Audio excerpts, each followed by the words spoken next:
area rugs, leather furniture, and much more. Let's make your home happy and receive inventory now and save thousands during our 5-day Factory Direct Savings event. This is Amini's. Hi, this is Justin Hoover with The Battle Within, and I want to thank all of 810's listeners for helping to provide free mental and emotional support for Kansas City's veterans, first responders, and medical personnel. Your generosity has helped change and save the lives of those who devote themselves to protecting KC. Hi, this is Carson at Tickets for Less. Everyone here wants to thank all of you 810 listeners for your continued support. Providing memories for life has always been the Tickets for Less goal, and we look forward to helping you experience more unforgettable moments.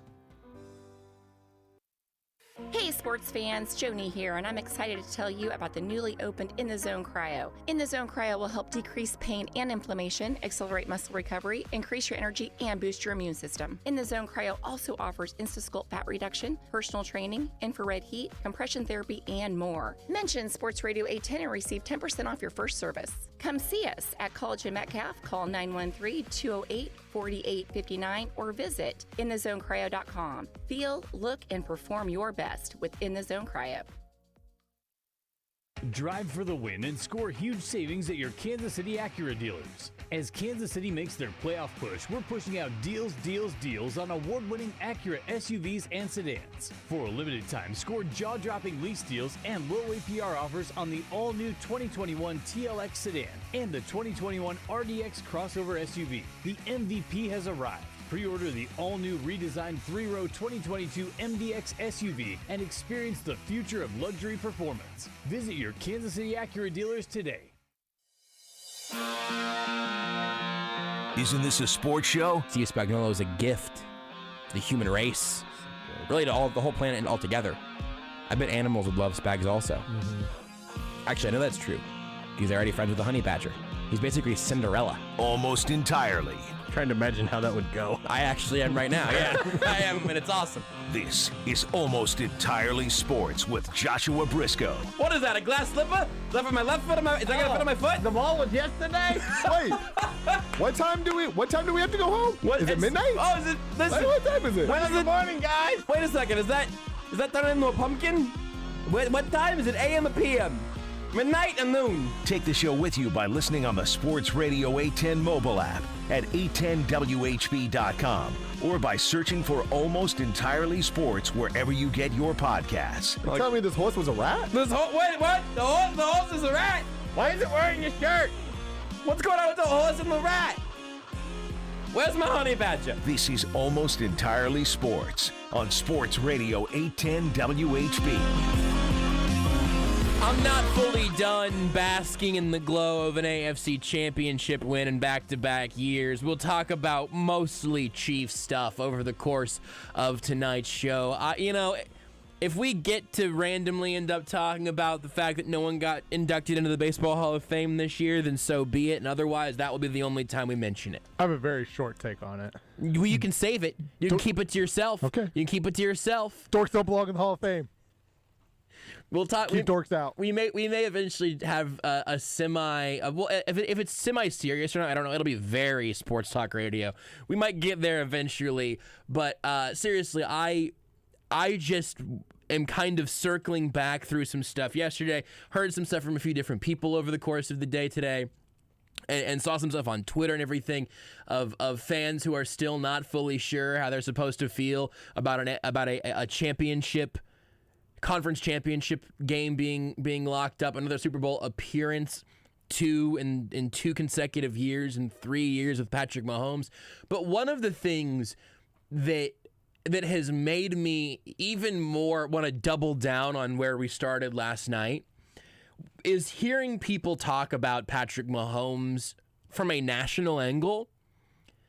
Because for all of the faults that come from national media, and listen, man, there are a lot of them, and there are faults of local media, whatever. Everything has its issues, except for us. We're perfect. The only thing is we may be too humble. Maybe. Probably not. I think we've nailed that also.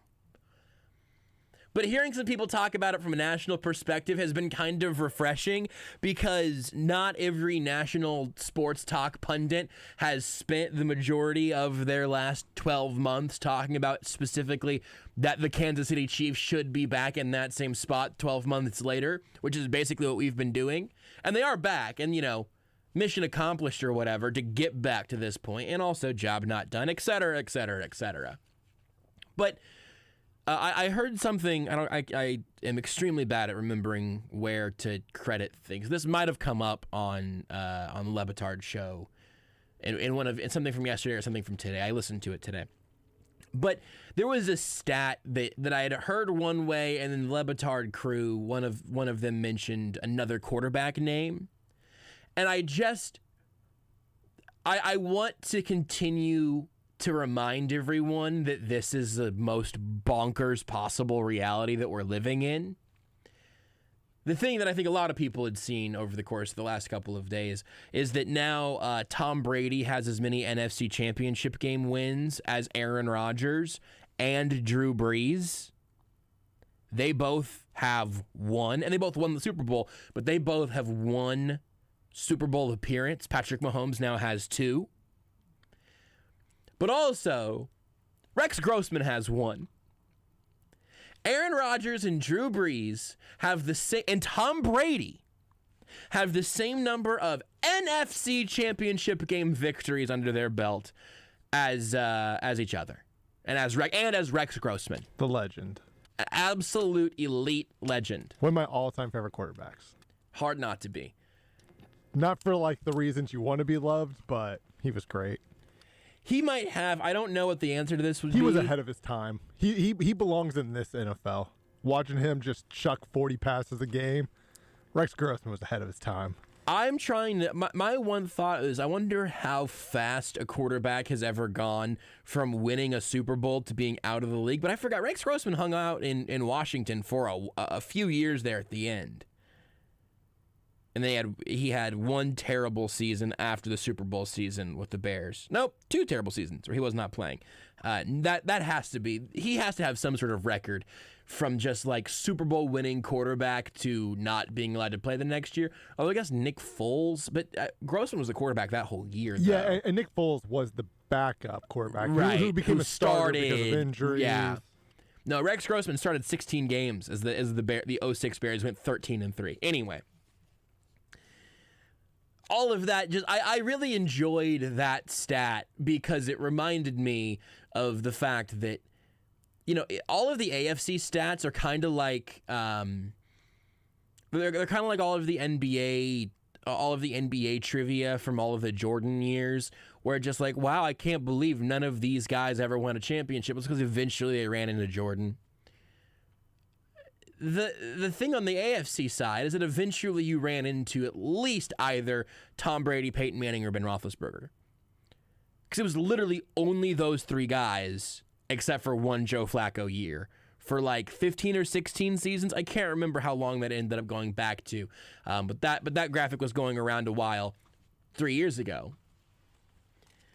But the AFC had the 3 guys who ended up there every year. The NFC side did not. Matt Ryan also has exactly 1 NFC Championship game victory. On the NFC side, Cam Newton's got 1. NFC South, man.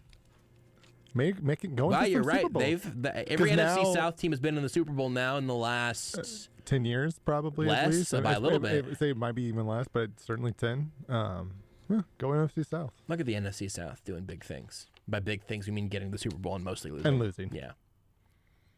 Saints got theirs. All right. Leave them alone. But on the NFC side, you just had so much. Listen, man, Aaron Rodgers is great. Aaron Rodgers, I was going to say pre-Mahomes and then abbreviate it to PM, but that's also his initial, so I don't know if it works. Pre-Mahomes, Aaron Rodgers was the guy that I was always that's the guy that I wanted the Chiefs to have a version of. Before that, honestly, it was Brett Favre, who only won 1, right? Did he end up in a second? Does Brett Favre did he have 1? I think he just, you know what? He might He won in 96. He got Give me a back second. to the game. Yeah, you can dig in on that if I you know want. they lost to the Saints in the NFC title game with the Vikings. Right, the year he the got Saints back won. to it with the Vikings. But all of that to say, you can find. I love Aaron Rodgers. Anywho, I love Drew Brees. Drew Brees has been absolutely excellent in New Orleans for over a decade. Is that right? Yeah, I mean,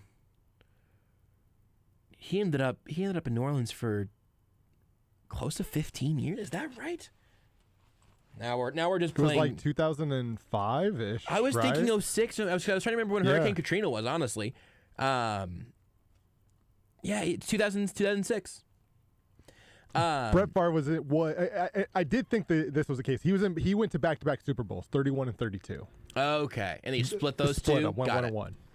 Oh man, the Mahomes Brett Favre comparisons are back, baby. Let's do that. Ooh. Let's do that for an You hour. know who he beat? No, I was too busy thinking about it. It wasn't Tom Brady, but it was the Patriots. Was it really? Yeah, his Super Bowl win was over the Patriots. As long as somebody takes Patrick Mahomes' phone away in his early 40s. He did play in 5 NFC Championship games, so a good amount. Not quite Brady's 14, but pretty good. Really upsetting to me that you didn't acknowledge my joke. Sorry, I didn't hear it. Not even. I was gonna say I don't even think you heard it. I didn't. That's all right. Gives you a reason to download the podcast. We'll see. I don't care if you're listening or not. Just download it. Hey, I do my duty. I download every podcast, and then I play through it at 3 times speed to log those stats. You gotta get those stats. I will stat stuff our books. No problem. I was telling Jed earlier. I did it for the post-game show. Really? Today, That's 3 times don't speed. do that. Stop doing that. It may have took 5 hours, It's but sad. we got through it. You got to stop doing that. I mean, I wasn't listening. It's like, so sometimes like right now, I'm not doing it. I don't have any to speed through, but it might be like now when I'm not listening to a podcast, I'm doing other stuff. Just let my phone boost the stats. I feel like that's insider trading. There's no law Against insider trading? Oh, I got some bad news for you, Rudy. Oh, no. I got some bad news for you, my boy. So what should I do with this GameStop stocks? Oh man. I'll tell you what, yeah, the GameStop story, that one's probably, I'm not quite to the level where I can explain it back to someone else very well, but I've read several stories about it. It's very interesting. And I'm I guess maybe we're all insider trading now. I'm not totally sure. But it's just so damn difficult to win conference championship games. I totally understand that our standards have changed completely, and they will be forever different and higher than they are right now, or than they were 2 years ago. But man, I just hope we can appreciate all of that. That's sort of the big picture thing. Also tonight, we'll talk to Dani Welniak of KCTV5 here in about 45 minutes. I want to talk some big picture stuff with her also, because she's just got good perspective on things, as does Seth Keysor, who will join us for the last hour of the show. And same deal. He's written also about Juan Thornhill, who's among the guys that I want to talk about in some of the more granular aspects of the show tonight, because yesterday got very, very big picture, and I keep thinking about it today. But there are some specific things from the AFC Championship game that I think are really, really, really interesting. And I'm not sure any of them are more long-term encouraging than what Juan Thornhill did on Sunday. Again, we'll talk about it a little bit with Seth. The thing with Seth's breakdown of Thornhill is that he's got the video clips and stuff in the Chief of the North newsletter. He's also, I'll tell you at the top of the show, he's got a sale going on right now. It's $6 for an entire year of the Chief of the North newsletter. It's an incredible deal, and Seth has been outrageously generous with his time with this show over the course of the last 3 years and change. So if you haven't subscribed to that yet, $6 for a year, and it will never, that price will not hike as long as you're still subscribed. So anyway, and if it does, it hikes to $12. But it doesn't. But it does. But it doesn't. I meant like if you quit subscribing and then resubscribe later, and then you were like, hey, I don't know if I can go back because maybe it's super expensive now. $12. No, Seth hates money. So Yeah. and honestly, it might be like $3 at that point. You can go to bit.ly/Seth Hates Money. It will take you to his Substack. That's not a joke. I set it up because I'm angry at how philanthropic he is with giving his work away. He's got too many kids to be working for free. Way too many. I mean, and that sentence could have ended several words sooner. Yeah, it's just too many kids. But the Thornhill thing, Seth does an excellent job of breaking it down, and we'll talk to him about it here a little bit starting at 9. But we talked about him a number of times this year. There were entire shows that started with, hey, let's talk about Juan Thornhill. Because he played a ton of snaps the first several weeks, and then they started kind of really, the number of snaps dropped out from under him to the point that there was one of those games where he played like a dozen snaps, and Dan Sorensen was doing a lot of the single high safety playing and all that. And I was honestly just sort of concerned as to what was going on there. And then we talked to him a little bit, we being the collective media, and Spag talked about it some, and Matthew talked about it some. And it was sort of this like multi-level marketing scheme. No, a multi-level messaging scheme, if you will, that really was kind of confusing just because it seemed like there was a lot going on there. And I think that there's a very real chance that was the God's honest truth. But there was the element of like he's trying to get right from the injury, but not to the point that we're talking about resting his knee to get him back to full health. Because then in week 17, he played either literally every snap or almost literally every snap in a game that was filled with backups because it did not affect what the Chiefs would end up doing in terms of seeding in the weeks and 2 weeks later because they clinched the number 1 seed already. And so seeing Thornhill play all of those snaps was concerning because now we've kind of gone from like he's working through some things, trying to just give him some rest, maybe gave him too much workload too early, to going, oh, it was really that they were giving him too much of a workload too early because his early workload was resulting in poorer performance than he was pre-injury, which is, by the way, totally reasonable. He tore his ACL about a year ago from now. It was in week 17 against the Chargers last year. So, like, that's absolutely no criticism or anything of Thornhill's play, like regressing or whatever. He's just been working back. But it's been a really interesting story to me this year. He plays almost every snap against the Falcons.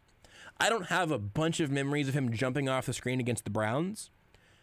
But against the Bills, he was everywhere.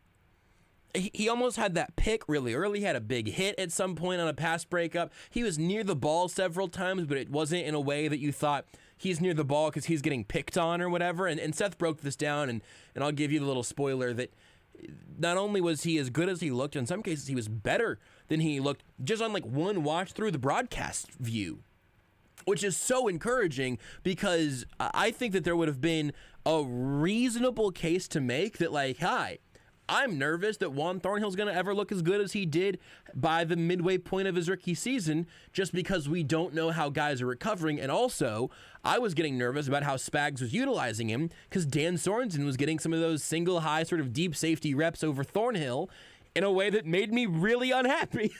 And he looked great against the Bills. He ended up with the second highest grade in his career according to Pro Football Focus. So it was I believe it was an 89.8, I want to say. He was one of the highest graded Chiefs from the game by PFF. And it was only one other game, again, according to them, has he played better. So this again was, even by somebody else who has watched the game multiple times, by multiple people to come up with these grades, have deemed it his top 3 game he's ever played, which is, like you said, super encouraging. This is what you want to see. Because we're at that year now. Well, we're at over a year now. And this is kind of when Juan Thornhill should realistically kind of be getting back to where he should really start to feel like he is back to becoming himself again. Totally. And the thing from earlier in the year and from the midseason kind of little dip in snaps and everything that was concerning to me was that it seemed like the Chiefs didn't realize, like, they didn't put him on that schedule until midway through this season.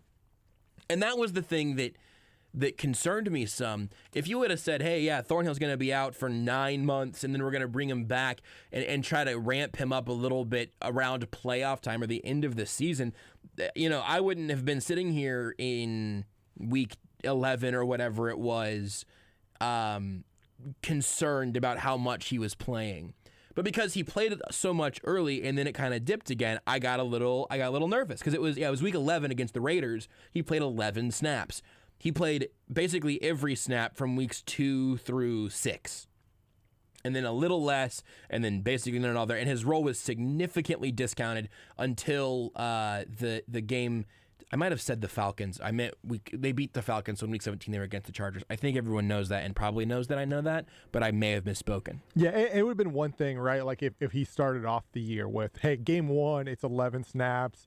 If he had averaged, say, 20 snaps a game through the first month, it'd be like a little disappointing, but you could expect it's a ramp up, it. absolutely. But that was what was so weird about it, where it was week 1, it was like he's ready to go and he's looking pretty good, and then all of a sudden you started to see the play drop a little bit, and you saw the snaps start to drop a lot, all the way down to 11 snaps.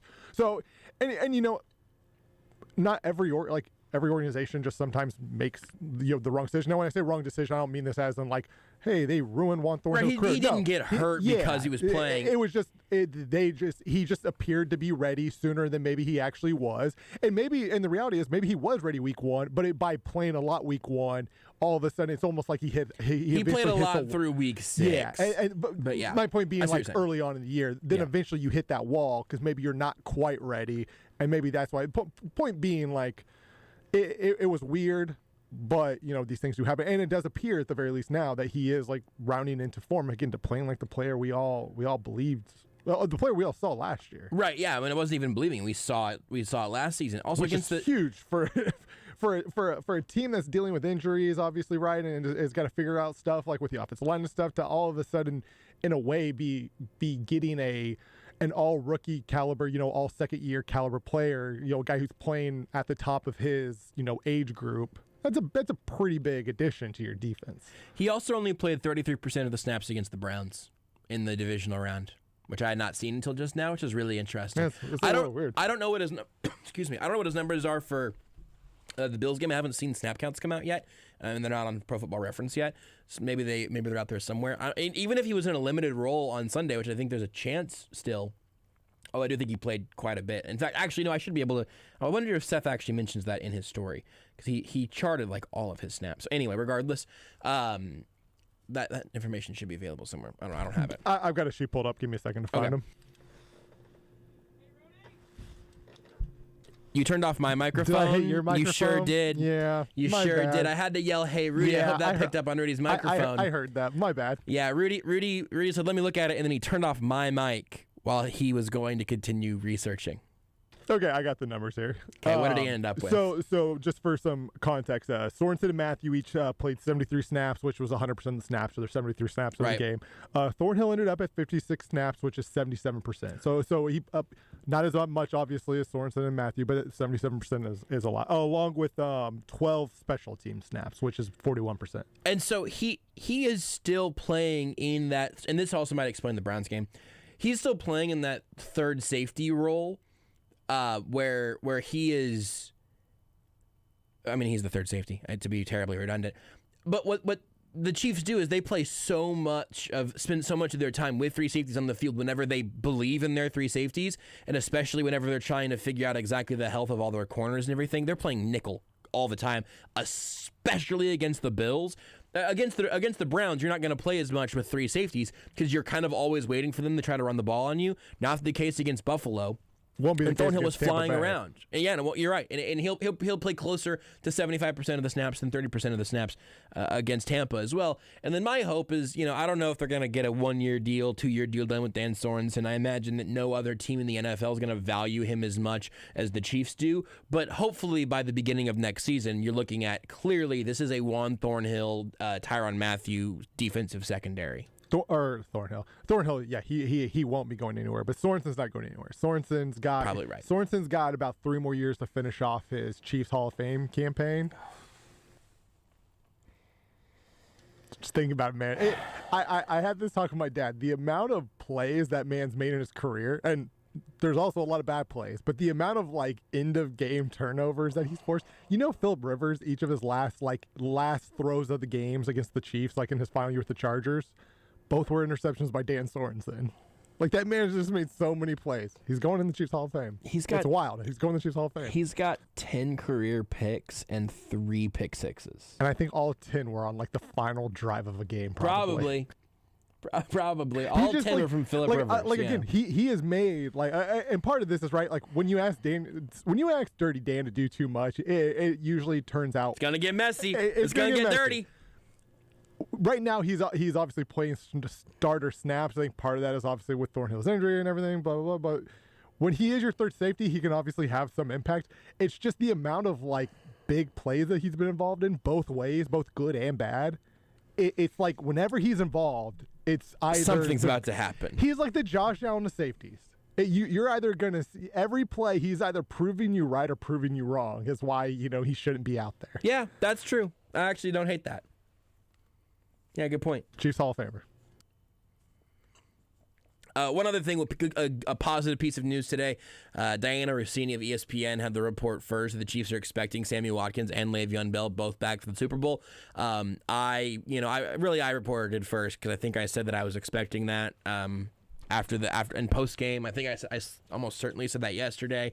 So you can credit me with the report first if you'd like. But I speculated that and feel pretty good about that being the case. Felt pretty good about that being the case, even more so now. The crazy thing about where the Chiefs' offense is at is that they were not at their full capacity. Le'Veon Bell doesn't move the needle very much because no individual running backs move the needle very much. Hi, you're officially listening to Almost Entirely Sports. I've told you running backs don't really matter. Except for Darrell Williams. He matters in my heart. But having Sammy Watkins back at least should matter in some way. And honestly, listen, knowing that you could only throw the ball to Tyreek Hill or Travis Kelce would not slow this offense down. The Bills knew that was what was happening, and it didn't do anything to limit what they were trying to do against the Chiefs. All of that being said, basically all of Patrick Mahomes' yards went to those two dudes. Having Sammy Watkins out there to be a third option will be really, really nice against the Bucs, where you're probably looking at even more of the kind of intermediate things if they are able to get pressure with 4, if your offensive line is on its heels a little bit without Eric Fisher. And also you have to expect the Buccaneers are going to be the team that tries to really just run the shootout against the Chiefs, and whoever scores the most points wins, which is, I guess, how every game works. But, offense wins championships. That's what I'm going at. And honestly, I hadn't really thought about that until you just said it. Like, this could be... Like this could be a really big Sammy Watkins game, not because like obviously Travis Kelce and Tyreek Hill have been used in the short and intermediate game plenty, but like that's kind of where Sammy, as being the safety valve, right? Like that's kind of where he's really like become big for Mahomes. It's like when a play breaks down, he seems to find that opening a little bit down the field. This could be a game where that happens a lot because the offensive line is down to one original starter and Sammy Watkins, you know what I mean? Just like, and again, Patrick Mahomes like will be healthier, but he's not totally there. Like this could be like again, especially if the focus is on Tyreek and Kelce, which it should Tampa be. Bay, it should be. Yeah, Sammy Watkins could have a massive game. And here's the deal: he's an extremely fast receiver. He's extremely talented. You're never mad about getting another one of those guys back. I want all of them. I want all the talented guys.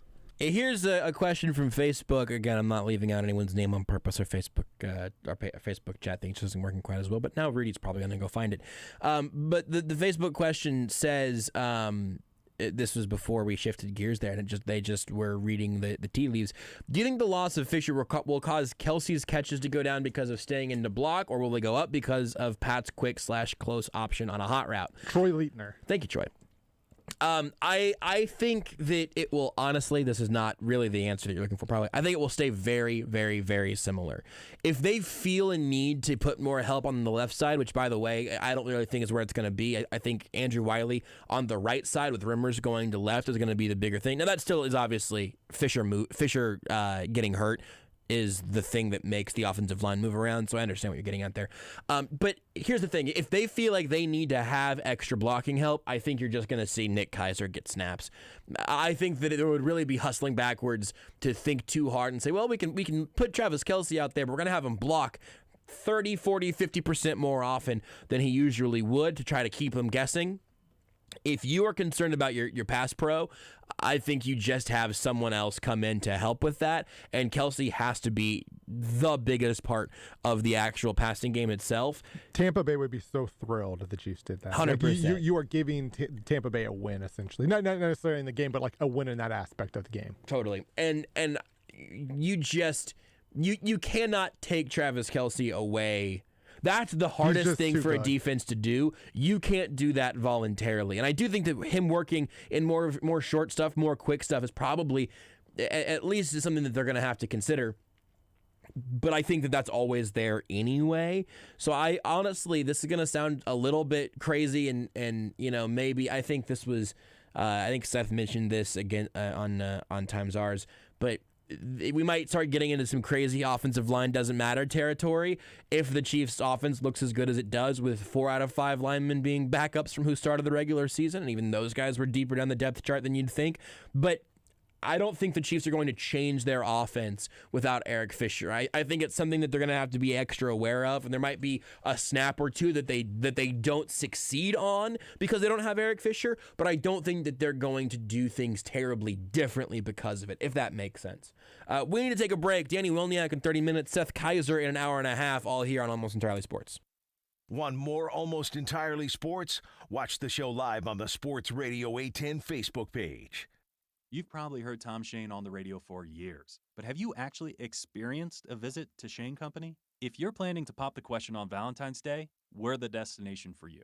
You just gotta go to the store, or you can go online to create an engagement ring that fits your budget and reflects her personal style. We're talking a massive selection of always natural, always ethically sourced diamonds, rubies, and sapphires, plus a huge assortment of ring settings in every price range. Our team of jewelry consultants will help you find exactly what you're looking for.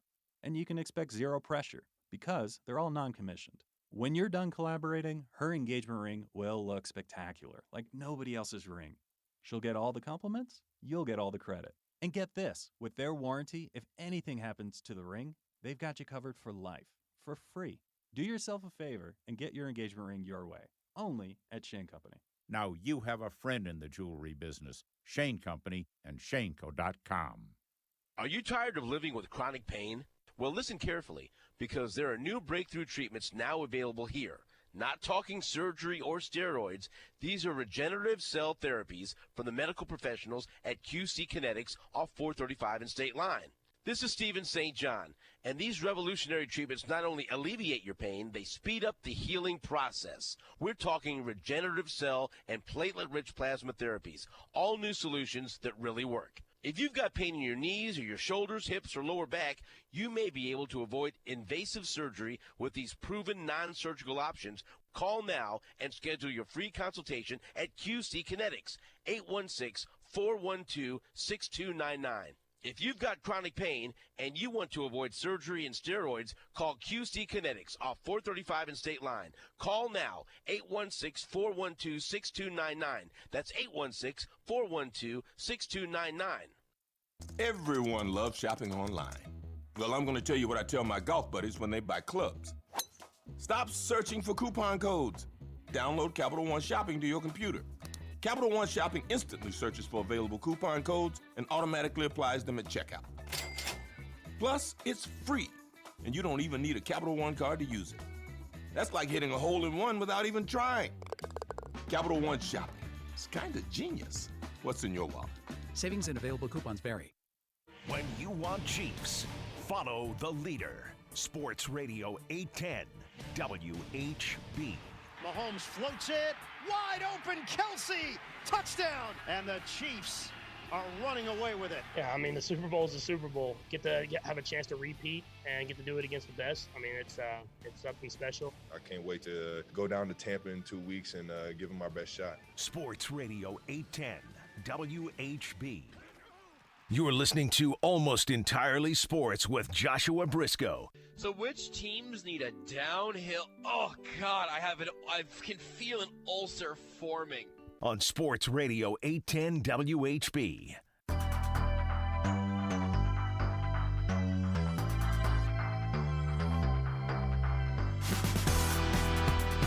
It's kind of interesting. Ben Baldwin, whose work we reference all the time here, has tweeted out a little thread revisiting the Packers not going for it on fourth down 8 from the 8-yard line with 2 minutes left in the NFC Championship game, and he was saying that his bot just assumed, or whatever. I don't know. Bots don't really assume. I'm going to use the word assume. We're going to assign some human characteristics to this robot. Yeah, they love.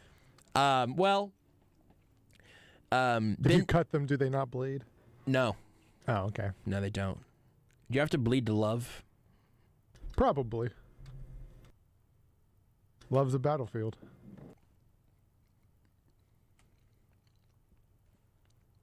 Jordan Sparks song back in the day. Circa 2005, maybe?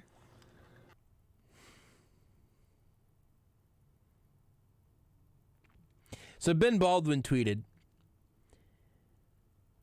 this conversion, he may have meant conversation. Oh, no. This made me realize he's quote tweeting a tweet thread with Eric Eager. Said, this made me realize there's a shortcoming of the bot that made it too conservative for the Green Bay, Tampa Bay, yikes, case. The bot has a probability the fourth down attempt scores a touchdown. On these plays, the bot gives the scoring team 7 points and then the other team the ball. Most of the time, that's fine. In this case, that's stupid because Green Bay would obviously go for 2. Luckily, it's trivial to compute expected win probability in the going for 2 case because the 2-point calculator is already on the site. So, to follow in my final answer for the Packers' decision, next tweet, all caps, the Packers really should have gone for that fourth down. And he goes through, it's almost a 4% change in win probability with a field goal attempt. And the fact that, if they're going to hit it, gives them about a 9% chance to win the game. Going for it there and converting would give you about a 31% chance of winning the game. It also has to account for what if you fail either of them. It would have been 13% for going for it, 9% for not going for it. But that's really interesting because, we even talked to Ethan last night, and Ethan was saying, and rightfully, by the way, well, you don't want to overextend towards aggressiveness just because now that's your gut. That's that's antithetical. I disagree. To analytics. Being too conservative or too aggressive based on your gut and not based on the information at hand is, again, antithetical to analytics. But in this case, we actually have some more math after the fact where we go, oh yeah, this bot, and by the way, this isn't bad math, it's just that the bot in this circumstance did not know that the Packers would have obviously gone for 2 had they scored that touchdown. So it's really interesting. And it's a good thread from Ben kind of going through why that happened and just sort of also noting that it went from suggesting that they should probably go for it there to that they should definitely go for it there. Also, there's something that we talked about, and this is obviously like every little analytics, like there's no such thing, right? It's the perfect formula, perfect stat, yada yada yada. Those formulas are also just kind of assuming they're based off the average NFL offense again versus when you have Aaron Rodgers in Green Bay, you're really good. It's like the same with the Chiefs, right? If the numbers tell you should kick the field goal 51% of the time, you have Patrick Mahomes, maybe, that number, it really becomes like, hey, anything under 55%, we should just go for it. Because, again, we have a better than average offense. If you have Patrick Mahomes, you have Aaron Rodgers. I have no problem with, when you have those quarterbacks, if the coach's gut says just always go for it, I'm fine with that. I think, and but I also get though what Ethan's point is, right? It's the same thing, just reversed. Scenarios. But I would make a sort of gut argument, I guess, that the NFL and those decisions has for a very long time been by default calibrated too conservatively. Absolutely. So that if there's an overcorrection that eventually ends up in hitting a sweet spot, then I think it's all worth it. If it never actually hits that sweet spot, then, I guess that will be true with all things in life in general, I suppose. Did you see the Chargers offense coordinator today? I did. I have that in the notes. You know what? Fine. You know what? Fine, Rudy. You forced my hand. My point being, you know what? We might not have to worry about an overcorrection to the other way or anything because apparently you're gonna feel very silly in a moment, Rudy. They're still up and coming guys who clearly didn't read the entire Google Doc that I added. I didn't. I just saw the tweet today. Should have read more than one tweet, Rudy. You feel very silly. I just saw a tweet today with a quote. Do you want me to read it? I would. Hey, if I'm wrong, if he's out of context, I trust me.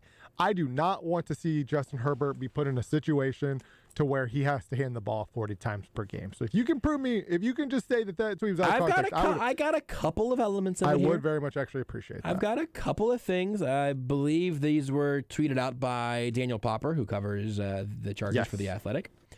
2 things. I have 2 tweets. Context. I've got not just 1 tweet. I have 2 tweets before I pass total judgment on the Chargers' new offensive coordinator.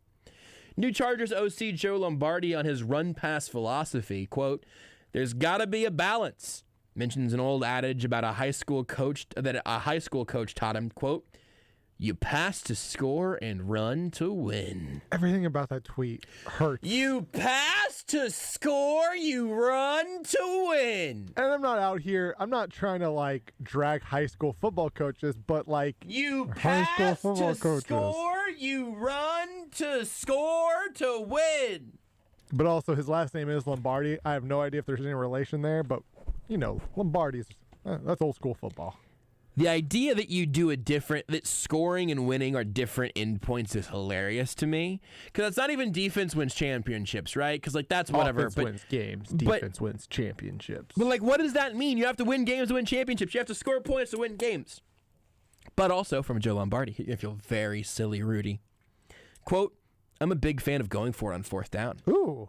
Says data shows NFL coaches generally are not aggressive enough. I like it.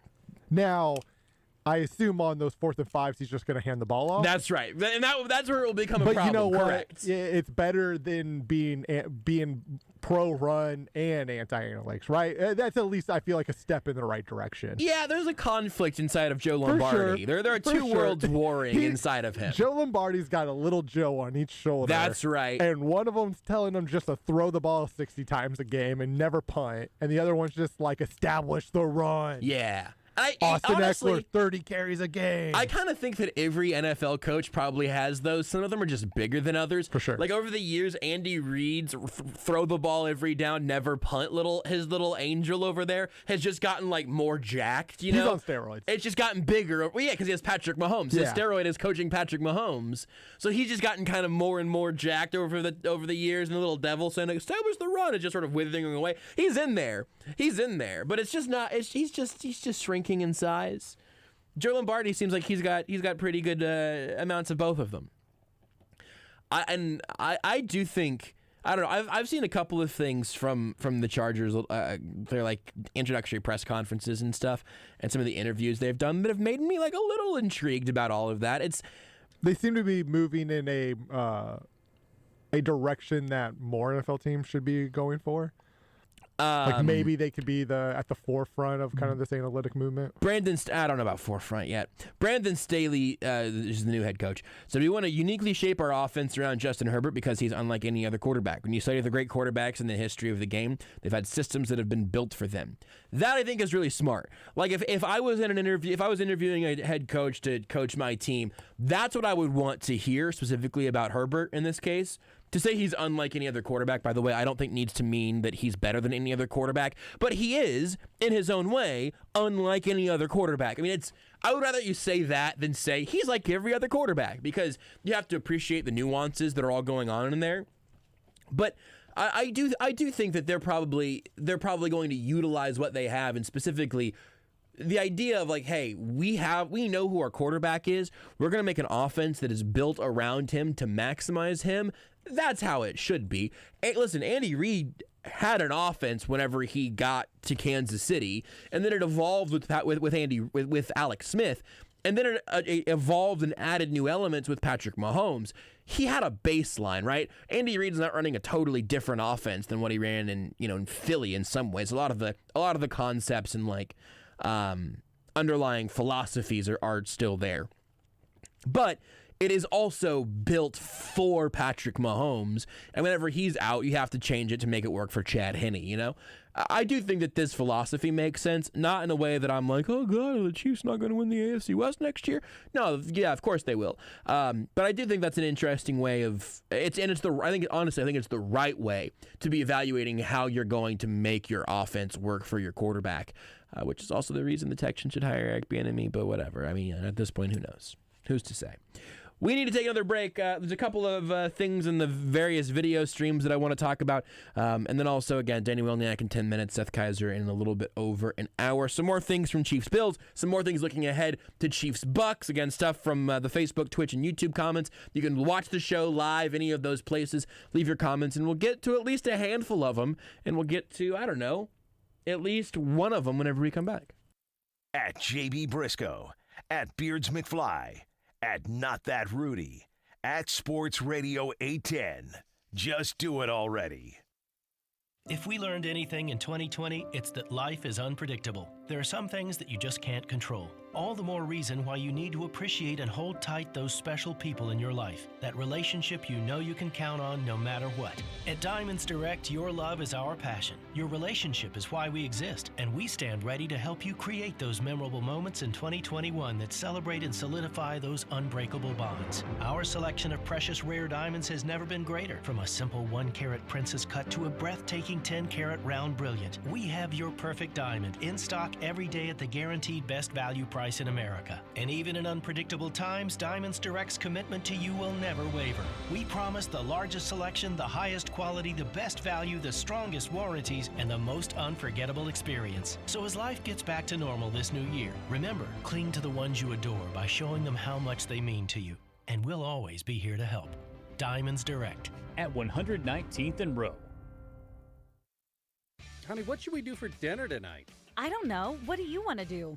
I want to support somewhere local. Have you heard? Heard what? Red Door Wood-Fired Grill has $5 classic burgers on Monday, and my buddy from work told me on Thursday they have the best jalapeno marinated fried chicken in all of Kansas City. Get in. Whether it be a juicy burger or chicken fried to perfection, there's something for everyone at Kansas City's favorite little upscale neighborhood joint, Red Door Wood-Fired Grill. What are you waiting for, KC? Get in here. You can help City Union Mission bring hope and restoration to our neighbors in need when you give to our Celebrate Hope campaign. Your donation will provide food, shelter, clothing, life recovery, work readiness, and so much more in the year ahead. The campaign is underway now with a goal of raising $6 million by January 31st. Please make a gift today at cityunionmission.org and help Kansas City's poor and homeless celebrate hope. That's cityunionmission.org. Thank you.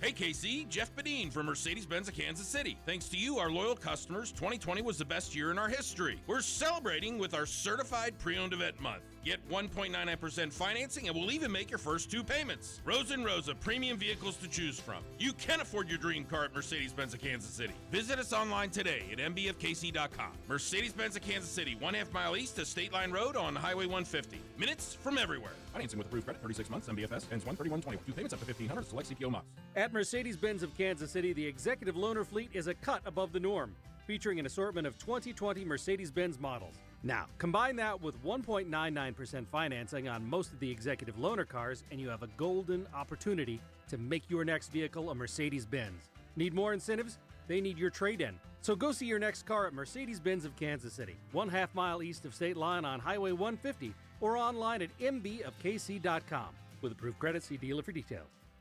You're listening to Almost Entirely Sports. I got a joke, guys. I got a joke. It's going to be real dumb. We are here that whenever Beards is on his phone, we are going to say no passin' notes. With Joshua Brisco. You're right, that was dumb. I know it was dumb. We're here to say, no passin' notes in this class. On Sports Radio 810 WHB. I'm really so ashamed of myself as I am every time I hear that liner. Wade said on the YouTube, Sports Radio 810 has a bunch of video streams at a bunch of places, and we're on all of them, baby. Facebook.com/sportsradio810, Twitch.tv/sportsradio810, YouTube.com/810WHB. Wade said, Josh, I'm confused and worried about your lack of hoodie this night. Where is the hoodie? Is it all right? Is it safe? 2 things. One, if you can't see because you're listening in an audio program, I'm wearing my heavier of my moto jackets, the kind of the leather, very biker jacket thing, the big lapels and whatnot, because it's cold outside. But here's what I will say: do have the hoodie, not the. I think the hoodie is probably the 810 one from the 810 fan shop, 810WHB.com. You can click shop in the top right corner. It's great. It's a great hoodie. Love the hoodie.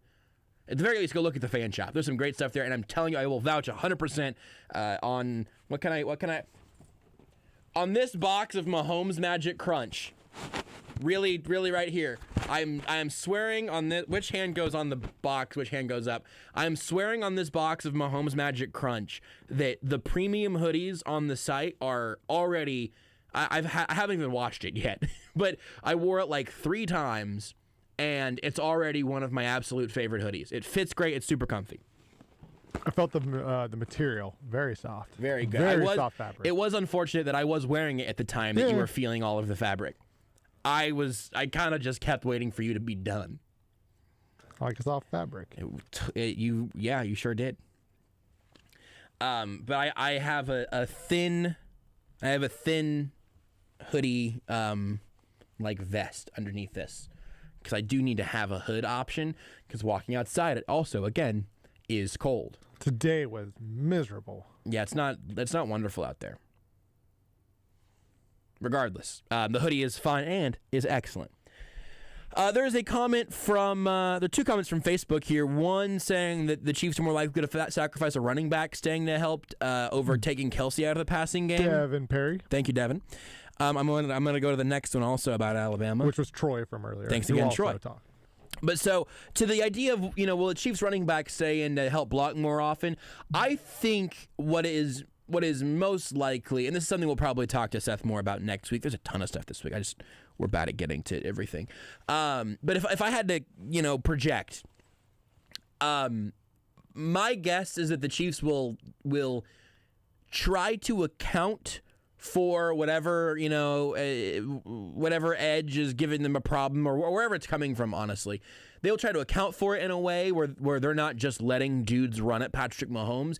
But I think it's more likely to be Kelce hitting a chip on his way out into the route, or a running back either staying in the backfield as was previously planned, or maybe their first read is to make sure that nothing is breaking down on the edge and then they can run a route or whatever. I think that we're going to see that happen more in small increments than you are blocking on this play, which is also something that, it took me a while to kind of figure out exactly how that works, because frankly, like in Madden, there's not really a look to block and then go into the flat option, but that's how the offense really works most of the time. He's earned this, but this definitely seems like another Darrell Williams game, because he is the guy who can help protect Mahomes. He's being a bigger running back, and also again, he's played extremely well in these playoffs to garner just more playing time. Chili Cheese on Twitch saying that they don't feel great about Darrell maybe getting fewer snaps with Le'Veon Bell being back. Darrell Williams never really stopped getting third down snaps, to be honest. Even whenever they signed Bell, which is where I thought Bell would take some of those snaps. I think Darrell's role in this offense at least has a pretty high floor on it at this point, where you're going to be the third down guy and you're going to be the one that helps in those situations. The other comment, though, that I wanted to get to from Troy again, saying, appreciate your take about not being a Bama fan in relation to current Kansas City successes. Enjoy the hell out of it. Nate Taylor is the one that really honed in on the Tuscaloosa Chiefs fan. I've been thinking we just need, Tusk KC Lusa t-shirts or whatever. But you're right. I don't know if I think honestly, it seems to me like Alabama fans enjoy beating the snot out of teams in the regular season, and then if you don't win the Super Bowl or the college football playoff, you do feel a bit of a bad taste in your mouth, I suppose, and you want to get back at it again next year. But right now, the Chiefs are excellent, and it's fun to be excellent. You should enjoy every step of it. We'll talk about that with Dani Welniak next. You're listening to Almost Entirely Sports with Joshua Brisco on Sports Radio 810 WHB. Won't you come along with me? Come out to jazz with me. Laissez le bon temps rouler. Let the good times roll. That's what we do at Jazz. Papa Vic here to tell you about what's happening at your favorite restaurant, Jazz, a Louisiana kitchen. Economy got you down? You don't need a fat wall at Jazz. Come enjoy our succulent, home cooking, Cajun cuisine anytime. Come in and let Jazz cook for you. We've partnered with Proactive Protect to provide nanotechnology protection that sanitizes all our tables, chairs, and the interior of the restaurant. So come on in. Not comfortable coming in? Check out our website, jazzkitchens.com, and place your order online or through Menufy. Check out our dedicated curbside parking spots, and we'll bring the taste of New Orleans to your car. 3 locations, the original at 39th and State Line, and at Legends of Village West, our newest location in Independence at I-70 and 291, just east of the Cable Dahmer Arena. Jazz. All that and a bowl of gumbo, too. Say, Bob, you sure dig jazz. Jazz. Yeah. Where there's always a party every night. There's only one station in Kansas City big enough to bring you all the Chiefs coverage you need. Sports Radio 810 WHB.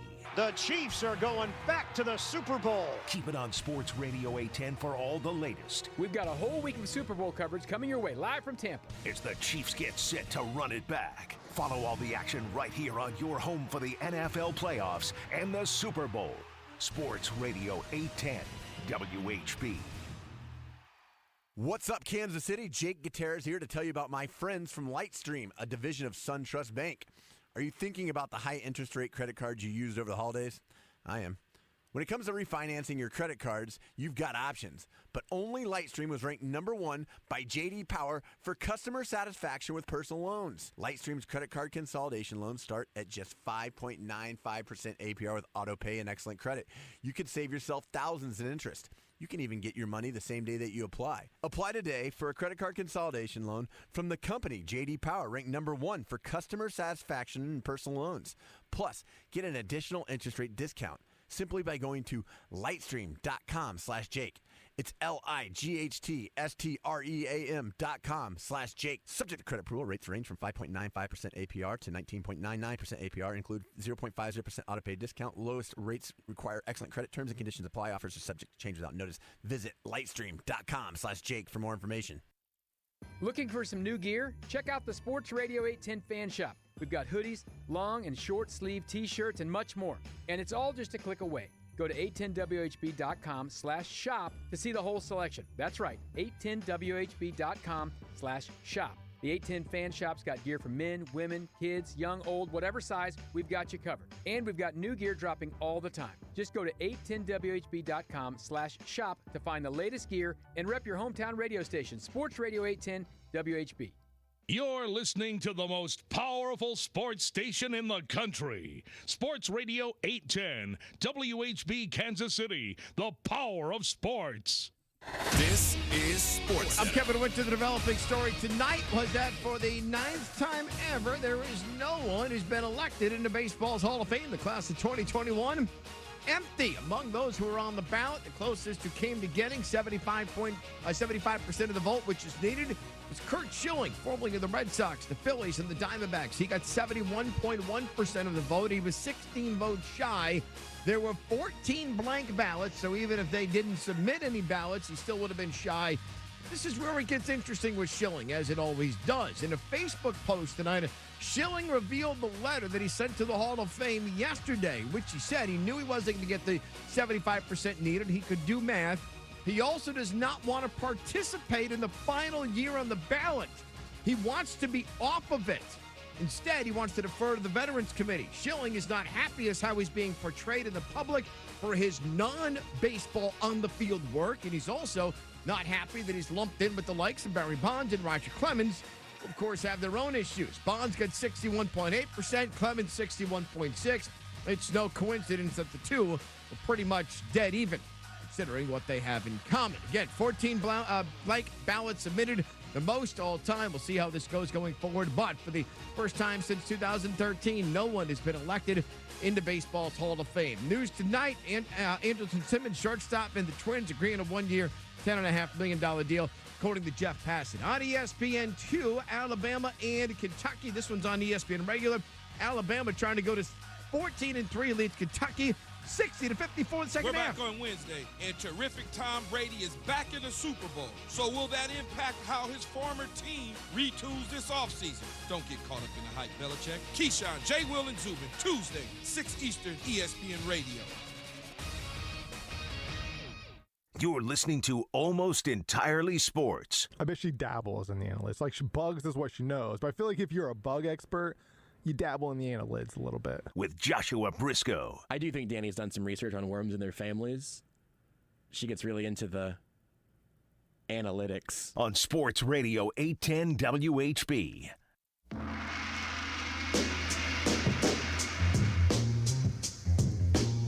Did I say analytics? What is the joke there? So what? If I remember, it's an annelid is like what a worm is, so it's analytic. Oh my goodness! I think that was right. I think that's correct. I think I found that out, and I had forgotten that fact by the time I had to hear that godforsaken liner for the first time. My goodness. My apologies to Dani Welniak of KCTV5, who has to join us following that. Dani, I know. Listen, you've got jokes, you got great commentary. I don't know if you're going to be able to top those 15 seconds of hell there, though. I mean, that right there, that's a pretty high bar. I cannot stop laughing. That was phenomenal. The fact that you guys knew what annelids took me by surprise, and then the fact that you were able to play off of it was hilarious. So kudos to you guys for doing your homework. I feel so honored. You've inspired a movement within this show to know more about bugs and their sort of, I don't think a worm is a bug. I mean, I guess it's an annelid, I suppose. But I apparently found that out, made the pun, and then immediately deleted that information from my hollow brain.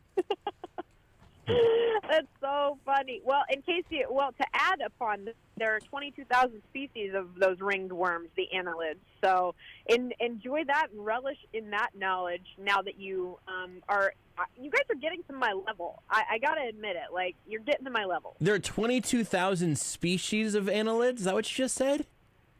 22,000 species of, annelids. I didn't even know that there were 22,000 worms in the world. There you go. Wow. That's not even our real bug fact, I have to imagine. Wow. Unbelievable. Leeches are annelids. Leeches are annelids? They're annelids. So they're like, I guess they're kind of like a worm. So they're in the same phylum. Now, what's a phylum? No, actually, I know that. I remember that. I remember kingdom, genus, species, phylum. Something about King Philip. I don't remember what order they're in, but I know sort of. It's a classification of some sort. I nailed it. Hey, look, you did. And the fact that we've already started off the show with our bug facts.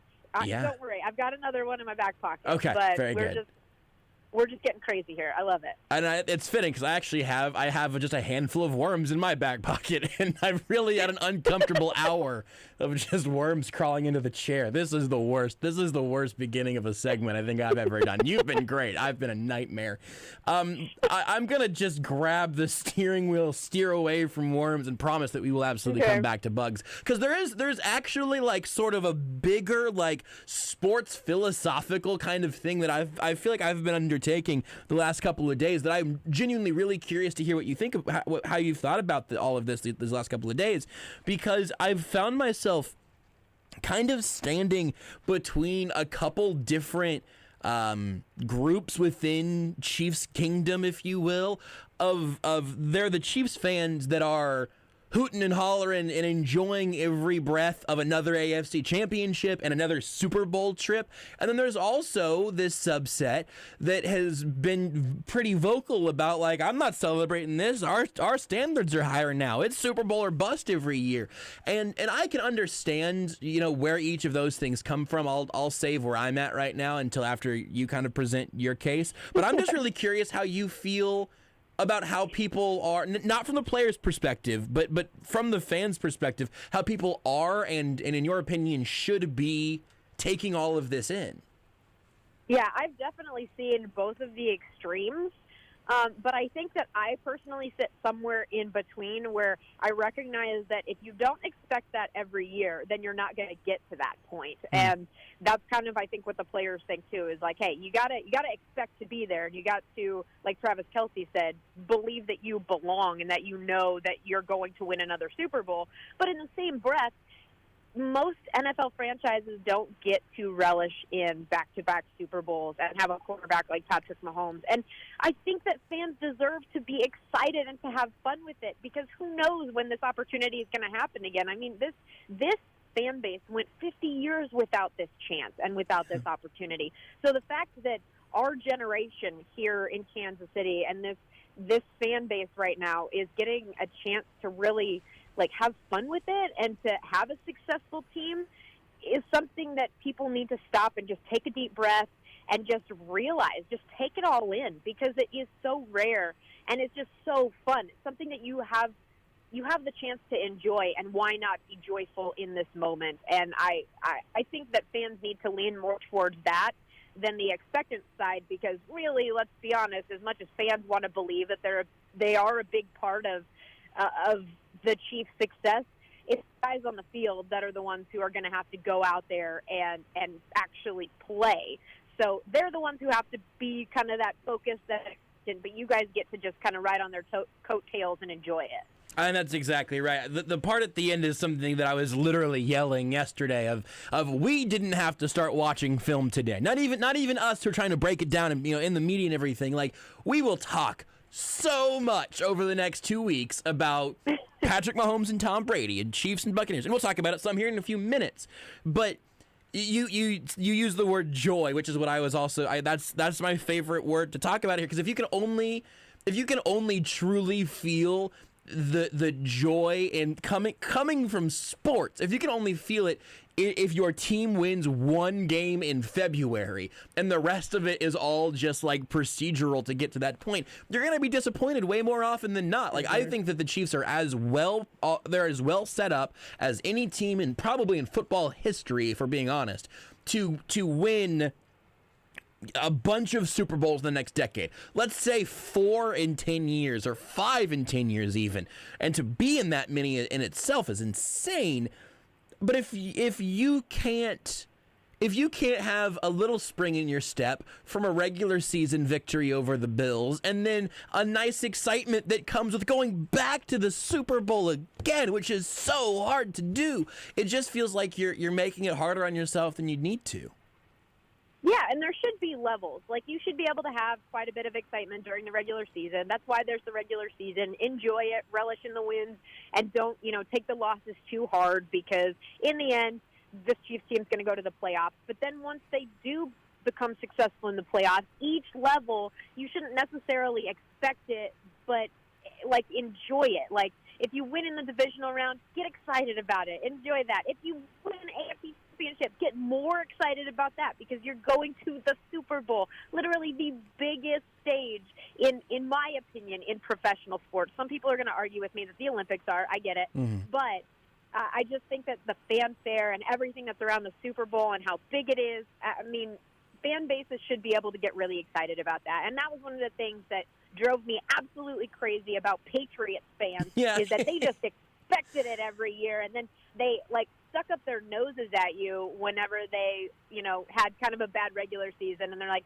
whatever, I don't care about any wins in the regular season, I just care about the Super Bowl, and that's because our fan base deserves it. Right. And I hate that. I don't want Kansas City fans to become that way at all. Just enjoy it. Be joyful. Have that Midwest mentality that, you realize that you only live once and every moment deserves to be celebrated.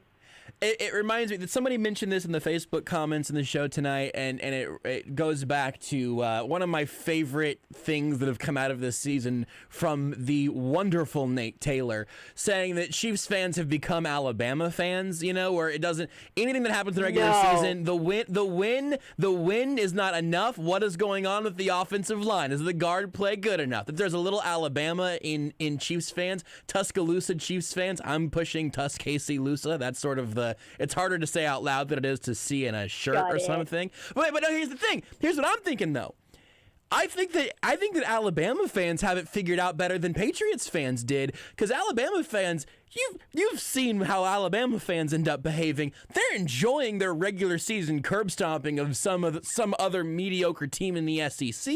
They're at least enjoying it every step along the way. Yeah, okay, that's a very good point. I appreciate that, and I do appreciate. There's kind of that different mentality, because it is college football, and so you still get to party and enjoy it all, and you're still. A lot of you have that youthful vibe and that youthful feel when you're around the college campuses and the college games. So I think there is that. I'll give you credit. Okay, that's probably a little bit better mentality and way to approach it as an Alabama fan. So sorry, all Alabama fans out there. I'll give you a little credit. But yeah, I don't want the Chiefs. I don't want Chiefs fans to be Patriots fans. I'm sorry. I'm just gonna throw it out there. But this is similar sector but slightly different in that the Chiefs fans, the Chiefs in general, are not going to have a choice in terms of being the NFL's big bad now. They're going to have to be the villain, because going to 2 straight Super Bowls, and then especially whenever Tom Brady retires, this whole season for everyone in the AFC except for the Chiefs has been about, can Josh Allen and the Bills unseat the Chiefs? Can Baker Mayfield and the Browns get the upset in the divisional round? Can Lamar Jackson get the monkey off his back? And can he beat the Chiefs? Like, the Chiefs are the context now that everyone else, especially in the AFC, have to be measured by, and that is such a bizarre feeling, and I can't imagine that going anywhere. Yeah, but it's a very different feeling than being the big bad villains as well. Like, they want all of the national analysts, and I think the nation wants the shiny new toy, and they always want somebody to be able to rival Patrick Mahomes, and they just haven't been able to find that. But it's so hard to make Mahomes and Andy Reid and Travis Kelce villains. Like, you look at them and you're like, you want to hug Coach Andy Reid. Patrick's having so much fun. Travis Kelce is just a blast to watch on the sidelines and has that childlike attitude. And there's nobody that's like their main guy that you can be like, yeah, I really hate that guy. So I don't think it'll ever get to that point unless you're literally winning, Super Bowl after Super Bowl after Super Bowl. And even then, can you really look at these guys' personalities and say, yeah, that's a bad guy, I'm going to root against him? I just don't see that happening. The only thing I would push back on there is I just think that you and I are too close to all of that. Because if you look at, just the greatest in any people, here's who here's what I'll make the comparison to now that I think about it.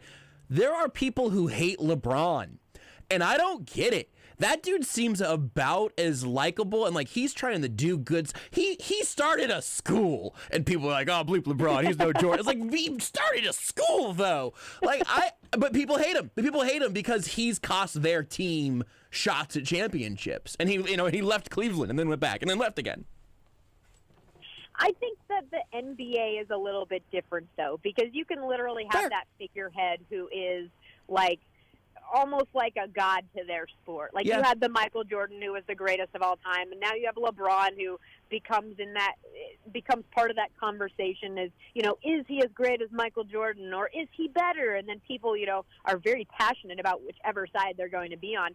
Maybe the point that Patrick Mahomes has more than or as many Super Bowl rings as Tom Brady, and then people start getting really heated about, who is the greatest quarterback of all time? Is it Tom or is it Patrick?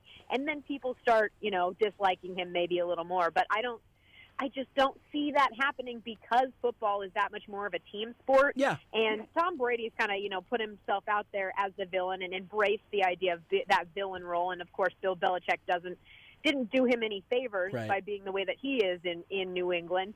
But when it comes to the Chiefs, I just don't see that ever being like a really big factor unless you create it because you just dislike them because they're successful. I do think the point about the leagues being very different is a great one. That you're right. That LeBron in some ways can transcend, or at least could transcend, the team itself in some way, because you have you've got 5 dudes on the floor at a time, and so I think that's a good point also. So outside of some of those bigger picture things, there are a lot of things that happen over the course of the AFC Championship game that I think some have some longer reaching implications, like Juan Thornhill looking like Juan Thornhill for the first time, maybe this whole season. The secondary was great all across the board, from L'Jarius Sneed through Thornhill and Matthew. Stephon Diggs disappeared until garbage time, essentially. The whole defense was excellent. Patrick Mahomes, even with a toe issue, was nearly perfect. The whole offense ran through Tyreek Hill and Travis Kelce. I've now said like 10 different names out loud, and I don't know if any of those things were the most interesting to you, but what did you take away from on the field sort of pre-confetti? What's funny is that all of those things stuck out, but I think the biggest thing to me was the McCole Hardman redemption story. And the fact that he muffed that punt, which immediately after that happened, I said to my sports team, this feels like deja vu, because this is exactly what Tyreek Hill did in last year's playoffs. And it's exactly like when Kareem Hunt fumbled his first carry, and Andy Reid put that ball back in his hands again, and he set records for how many rushing yards he had. And I just think that point of him reaching almost the lowest point of his career, going off onto the sideline, putting the jacket over his head, and then Andy specifically going out of his way to make sure the ball ended up in McColl's hands, and Travis Kelce and Patrick Mahomes coming over and ripping the jacket off of his head and saying, come on, we've been here before. This doesn't matter. Stop. Shake it off. Let's go. We need to be us because we can do this, and we know we can do this.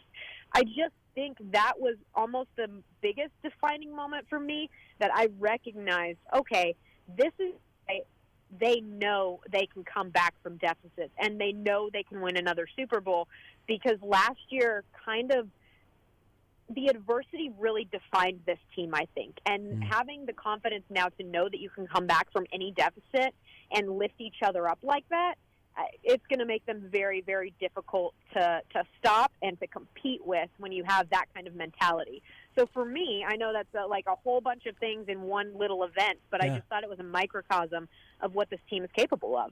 I think that's great, and I honestly don't think I've heard anybody take that angle off of that moment, because that moment, especially we see the video that I think Inside the NFL tweeted out or whatever from the sideline cams and everything. It's great, but the specifics of they could impart that confidence to McCole Hardman down 9-0, because you said that you think the deficits in a lot of ways defined their season, at least their playoff run last year. They literally put the deficits on the inside of the Super Bowl rings under the final score. Like they embraced that so much. I think that makes so much sense here, because when I saw that, and I think a lot of people have talked about what leadership there to go to Mahomes, for Mahomes and Kelce to go to him, and the jacket thing was very funny. I missed that live, so I was totally surprised to see that in the sideline view. It was very funny, in retrospect at least.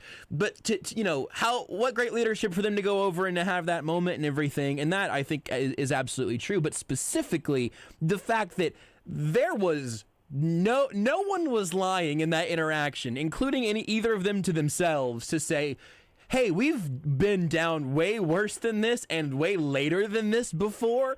We're just going to need you to take this end around in a little bit. We're going to take it 50 yards, and we're going to win this game by 2 touchdowns comfortably. I think, and tell me if you think that this is fair or not, or if how often this is fair. Sometimes people talk about, they know how to win, or they've been here before, and that kind of stuff I think at least can be overblown, because you don't know how to win until you do, or you haven't been there before until you have been. But in that instance, I buy that a little bit. I really like that way of looking at it.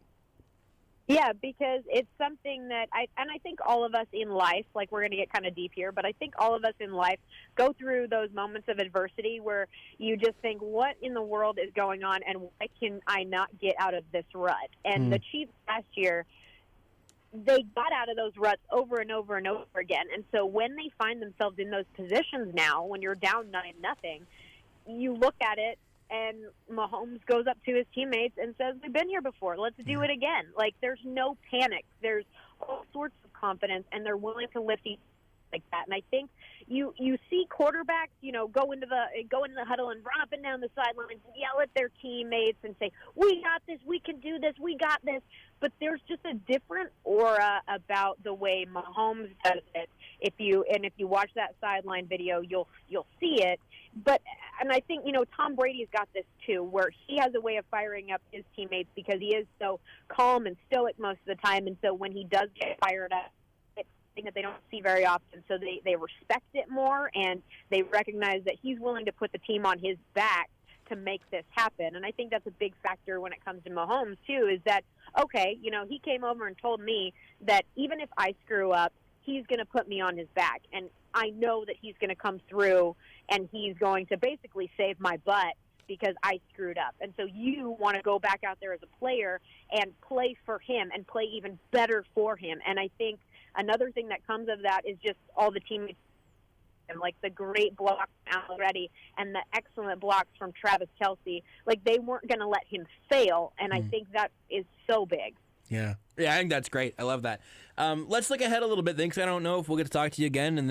It feels right now, Super Bowl feels a month and a half away, and I'm sure that as of Monday, it's going to feel like it's on top of us. So let's look ahead a little bit. I mean, the number of storylines in this game are nearly infinite. Can something be nearly infinite? I don't really think. I think it's either infinite or it's not. Anyway, there are a lot of storylines for this game, and the Brady Mahomes rematch, and all of the various sort of legacy conversations you can have about what this will mean for Brady's legacy if he wins one in Tampa, or for Mahomes if he wins his second in 3 years as a starter, and this one's against Brady. Like, you could go any direction off of that, and it wouldn't surprise me, because there are so many different things that we can latch onto in this next week and a half.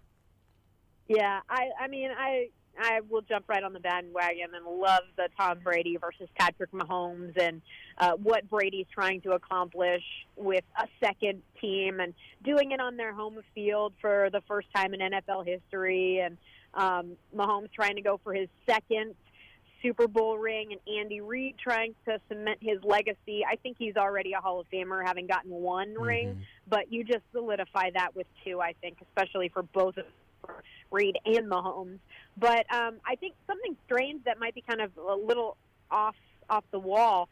One thing that we did a story on today over at KCTV5 was the fact that Tampa is trying so hard to make this a home game. They're trying to be able to fire off the cannons when the Bucs score, and they're trying to do all sorts of things that would encourage it to look more like a home game, and like all the NFL experience stuff that's going on.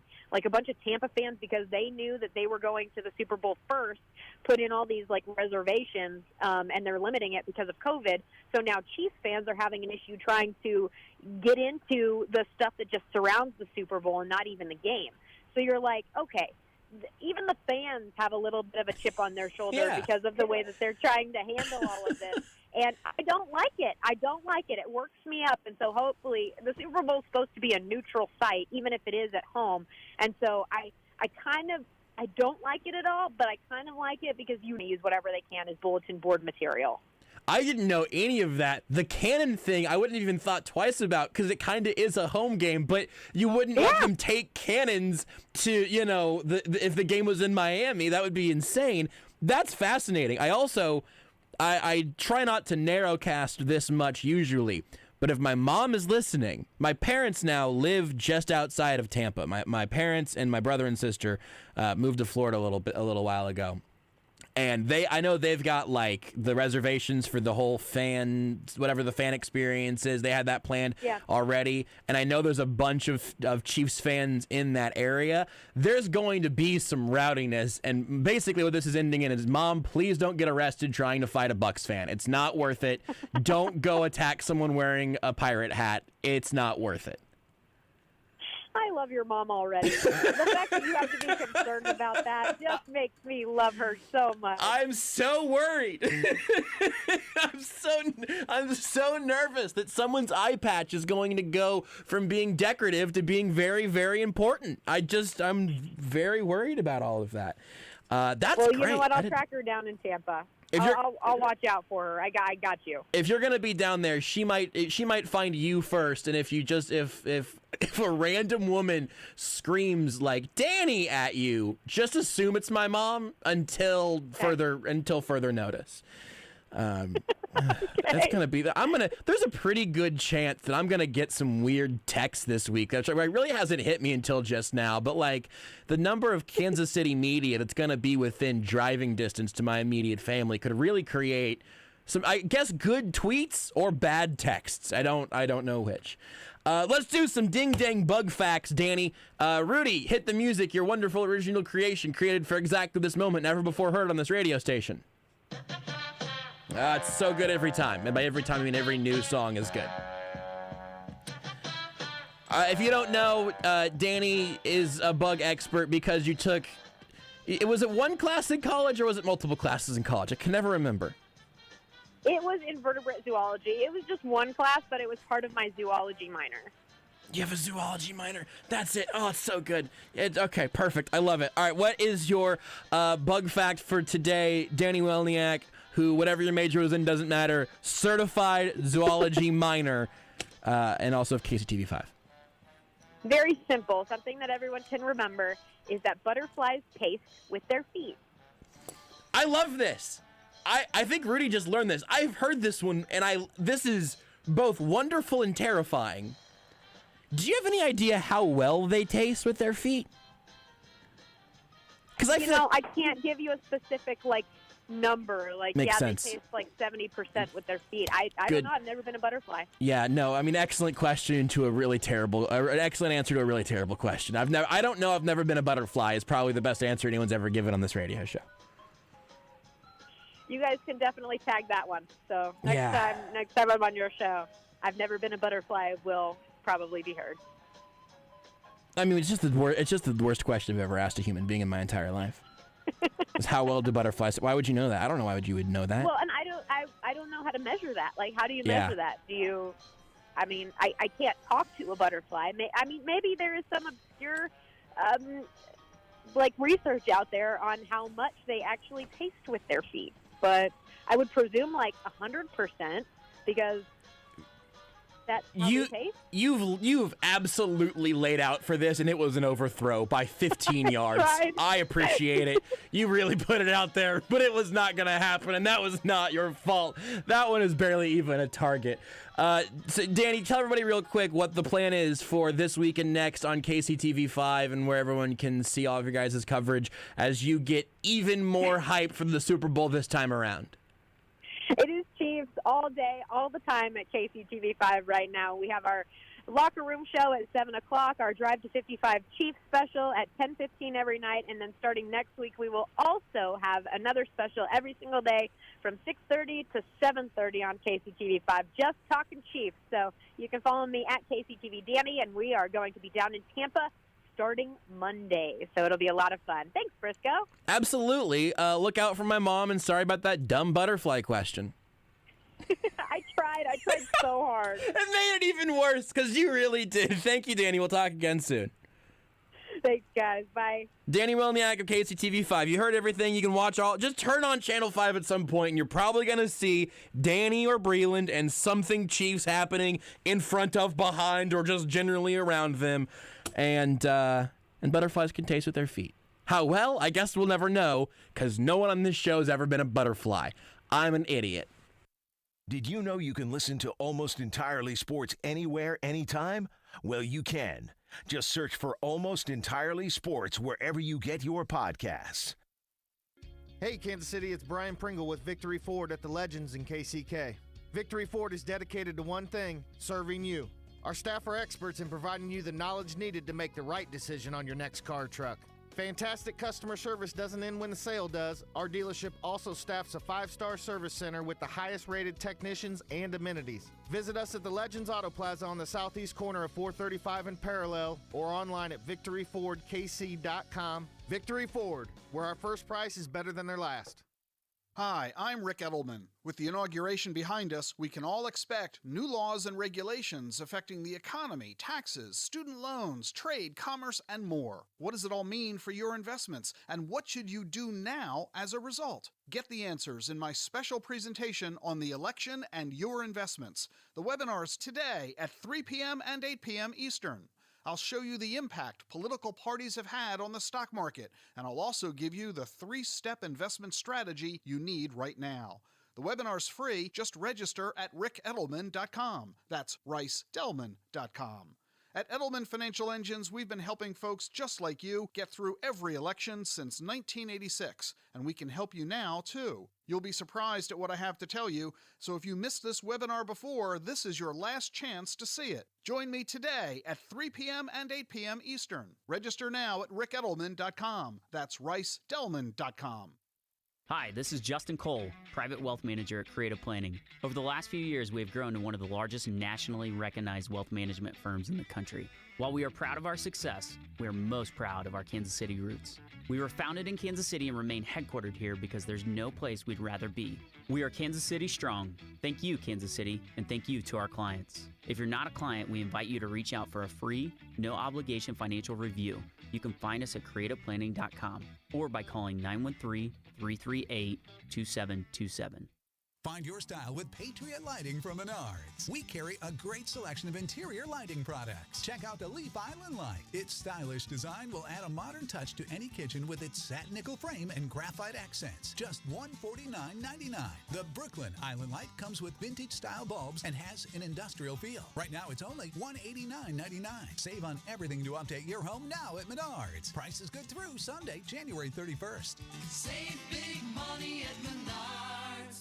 This is Almost Entirely Sports with Joshua Brisco. We're here for a one-on-one interview with our friend Travis Kelsey. Travis, I know you listen to a lot of Almost Entirely Sports. What do you think about Joshua Brisco and Beards McFly? I mean, I don't think they suck. I can tell you that. Thank you, Travis. On Sports Radio 810 WHB.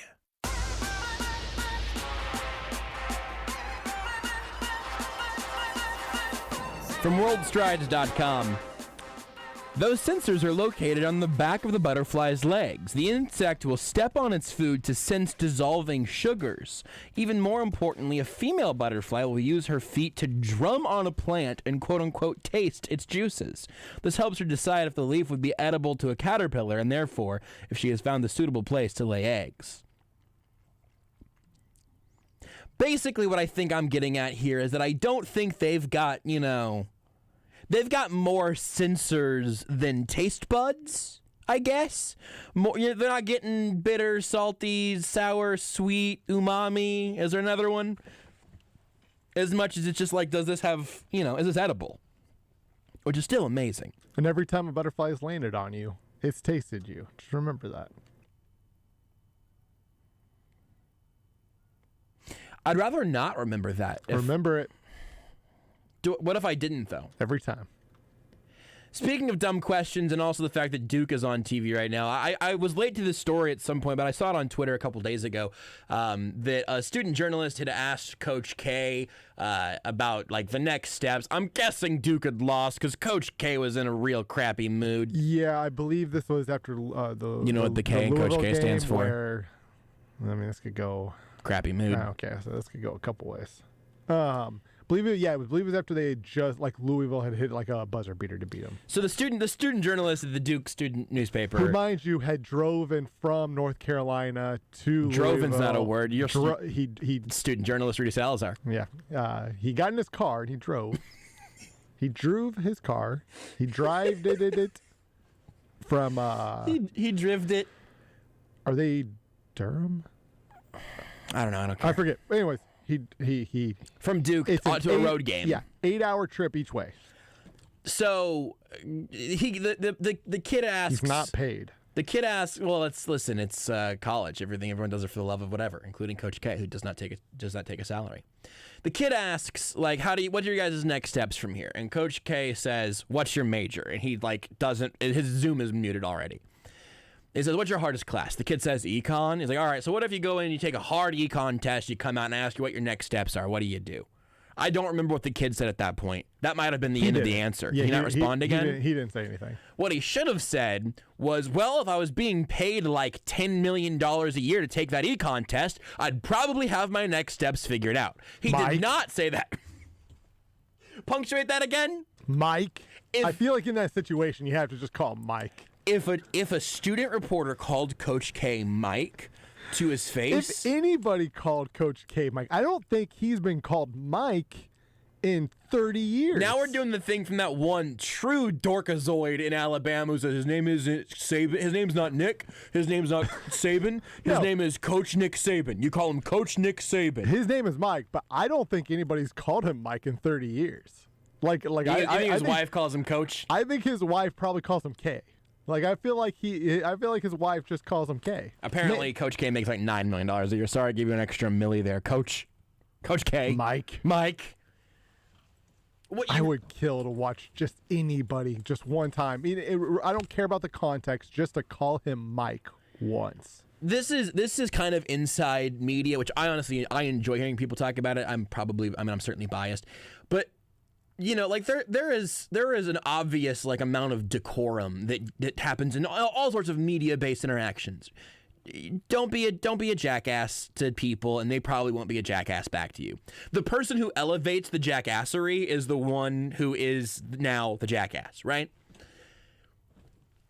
But part of the thing is that if someone does elevate to the level of jackassery, I think we should cut the responder free to say, all right, now gloves are off. It's fair game. Fire back.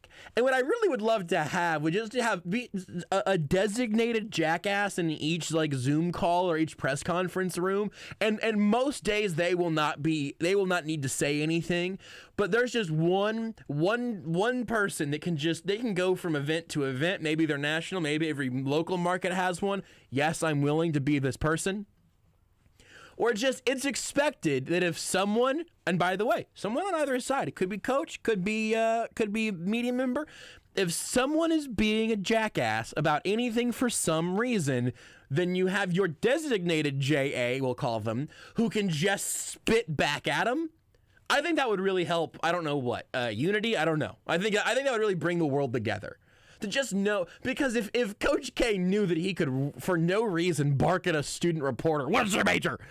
and then someone could respond with something as clever as, well, I think I would have a plan for after my test if I was being paid $9 million to do it, and not to do it particularly well this season, I may add, Mike. That would change everything in the world.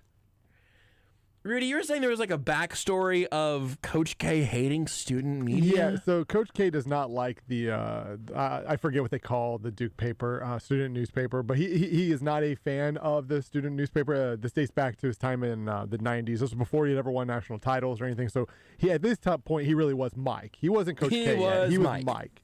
And there was, I forget the game, but they just gotten done, day after the game, a couple days after the game or whatever. And there was an article in the student newspaper. Their beat reporter, Duke basketball beat reporter at the time, wrote an article where he ranked the team and every player. He gave the team a B+, and the lowest grade he gave any player was a C+. And so Coach K then invites the entire, I don't think it was the entire newspaper, but the sports department of the newspaper invites them to come watch practice. He's going to talk to them.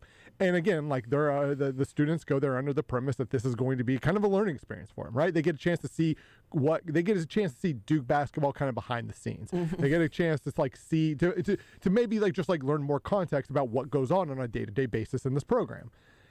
And the first thing he does is he takes them into the locker room and in front of all the players, while the players are just getting ready for practice, is he just starts to belittle all of them.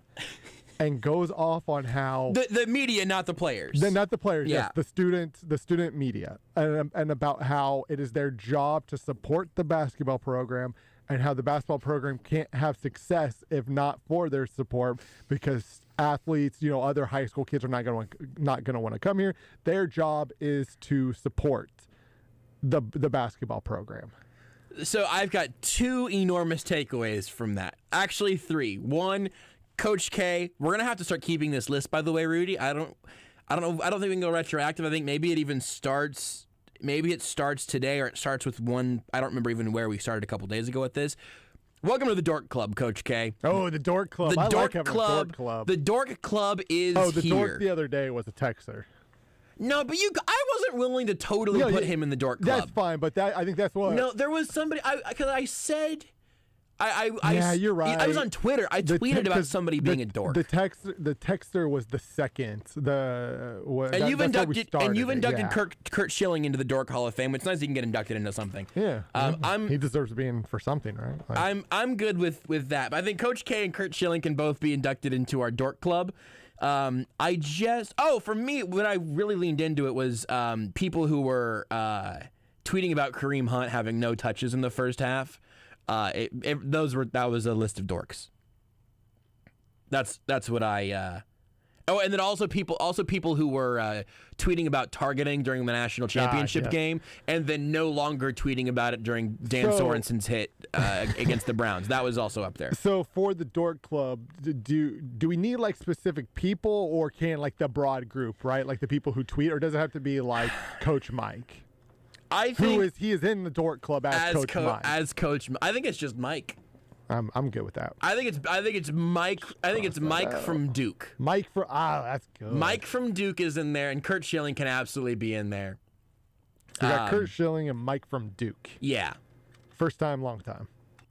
Mike from Duke. Those are our first two inductees into the Dork Club for sure. Are we calling it the Dork Club? Is there a better? I kind of like the Dork Club because it sounds kind of dorky. Because like I don't like calling it the Hall of Dork. No, it makes it sound too prestigious. Too prestigious. Yeah. This is a dork club. It's a club for dorks. And also, again, we need to clarify here. I think Reed and I had this conversation off air a while ago. Dork and nerd do not mean the same thing anymore. Completely different. There may have been a time that they did. They do not mean the same thing anymore. A nerd or a nerdy person or a nerdy thing to do is basically just someone who is really invested in like a particular thing. Which is why you can be a superhero nerd, and frankly, there are a lot of sports nerds. And sports nerds are some of my favorite people. I would consider myself a nerd about a generally relatively large number of things. Same. Then you have dorks. Mm-hmm. And if you're a dork about something, you're like you're blowing something way out of proportion. You're using your power or voice or influence for no good. You're trying to clown someone else, but actually you're clowning yourself. You care too much about something really stupid, and I don't mean like an entertainment thing. I mean like the targeting rule and it arguing that it's enforced consistently, or how many touches Kareem Hunt has in the first half against the Chiefs. There's dork behavior, nerd behavior. We've all got nerds heaps are cool. Heaps of nerds are great. Everyone should be nerdy about something. Exactly. Let's say all of us got a little bit of a nerd in us. Nerds just have hobbies. Yeah. You know. And they're okay with like letting the world know. It's like, hey, I like this. I'm cool with it. I think well-adjusted people have at least a couple things they're nerdy about. Absolutely. Dorks are dorks, though. Yeah. Car nerd, cool. Just don't be a dork. Car nerd, really about cars, way into cars, all that stuff. Car dork runs over squirrels for fun. Yep. In their car. Exactly. Which they're nerdy about, which is fine. Tries to race you at the stoplight. Absolutely. Because he thinks his car sounding loud is cool. Absolutely. That dude in his Camaro or whatever that he loves, which is totally fine. Yeah, absolutely. Wants to race me in my barely bubbling along Volvo with 270,000 miles on it. You're a dork. I'm not racing you. It's 9:45. I probably should say it's 11:45 because I'm trying to think of like a time that I'm more over it. I'm pretty over things at 9:45 sometimes as well. But especially at 11:45. It's 11:45 and I'm driving home from work. Mike. On Thursday. Mike.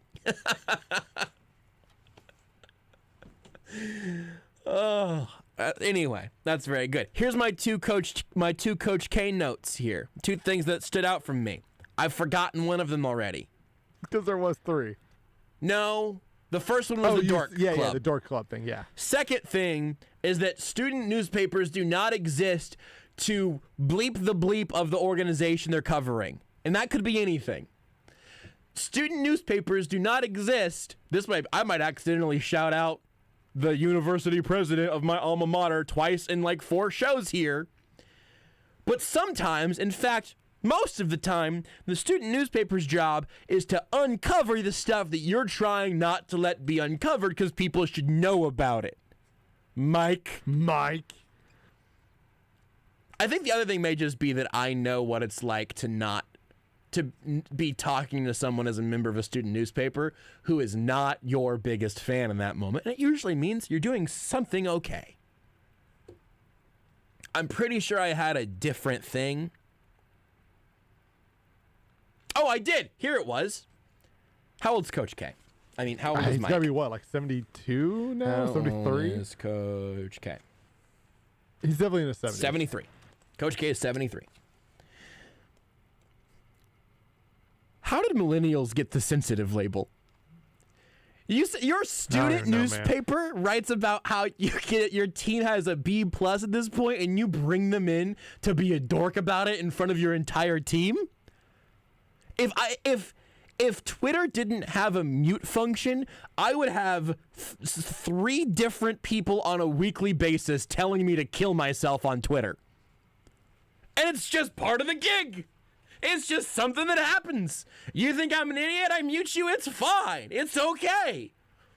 During the post-game show, we had somebody on the Facebook Live who was asking me why I was dragging the press conferences on, as if I had anything to do with that. We're just carrying the press conferences. So good, Phil. We're just carrying the press conferences. Question, Josh. Why wouldn't you take any callers? Because Andy Reid was talking. there was like 3 people. This show used to have more callers. This show Back in my day, whenever they weren't making the AFC Championship game and we got 2 people at the podium, you took more calls earlier in the show. I'm sorry, Facebook commenter. We had a lot of press conferences to bring you because the Chiefs brought a bunch of players to the podium because they're going to the AFC. They won the AFC Championship again, Mike. And that's just part of it. I had honestly forgotten that happened until I had to think about it again just now. And I'm not gonna go find that man's first and last name and tell you where he works and read his address on the radio to get vengeance, because that would be a dork move. And no dorks allowed here. And no dorks are getting into this room. Mike. So weird.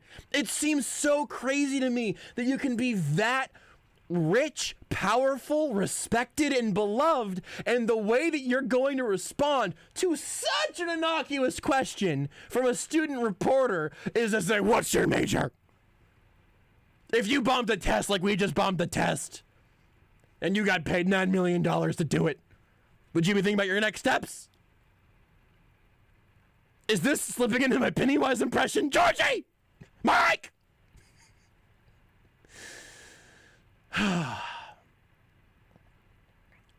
Speaking of some questionably dork-like behavior, something showed up on my Twitter timeline today, and I love it. I'll play that audio for you next. Take the show with you wherever you go. Listen live on the Sports Radio 810 mobile app and 810WHB.com. Another reading from the Golden Oak Lending Book of Mortgage Lingo. What is a cash-out refinance? It's doing a cannonball from your porch. Watch out! That new car smell. A new college graduate in the family. With a BA in business and a minor in medieval Renaissance poetry.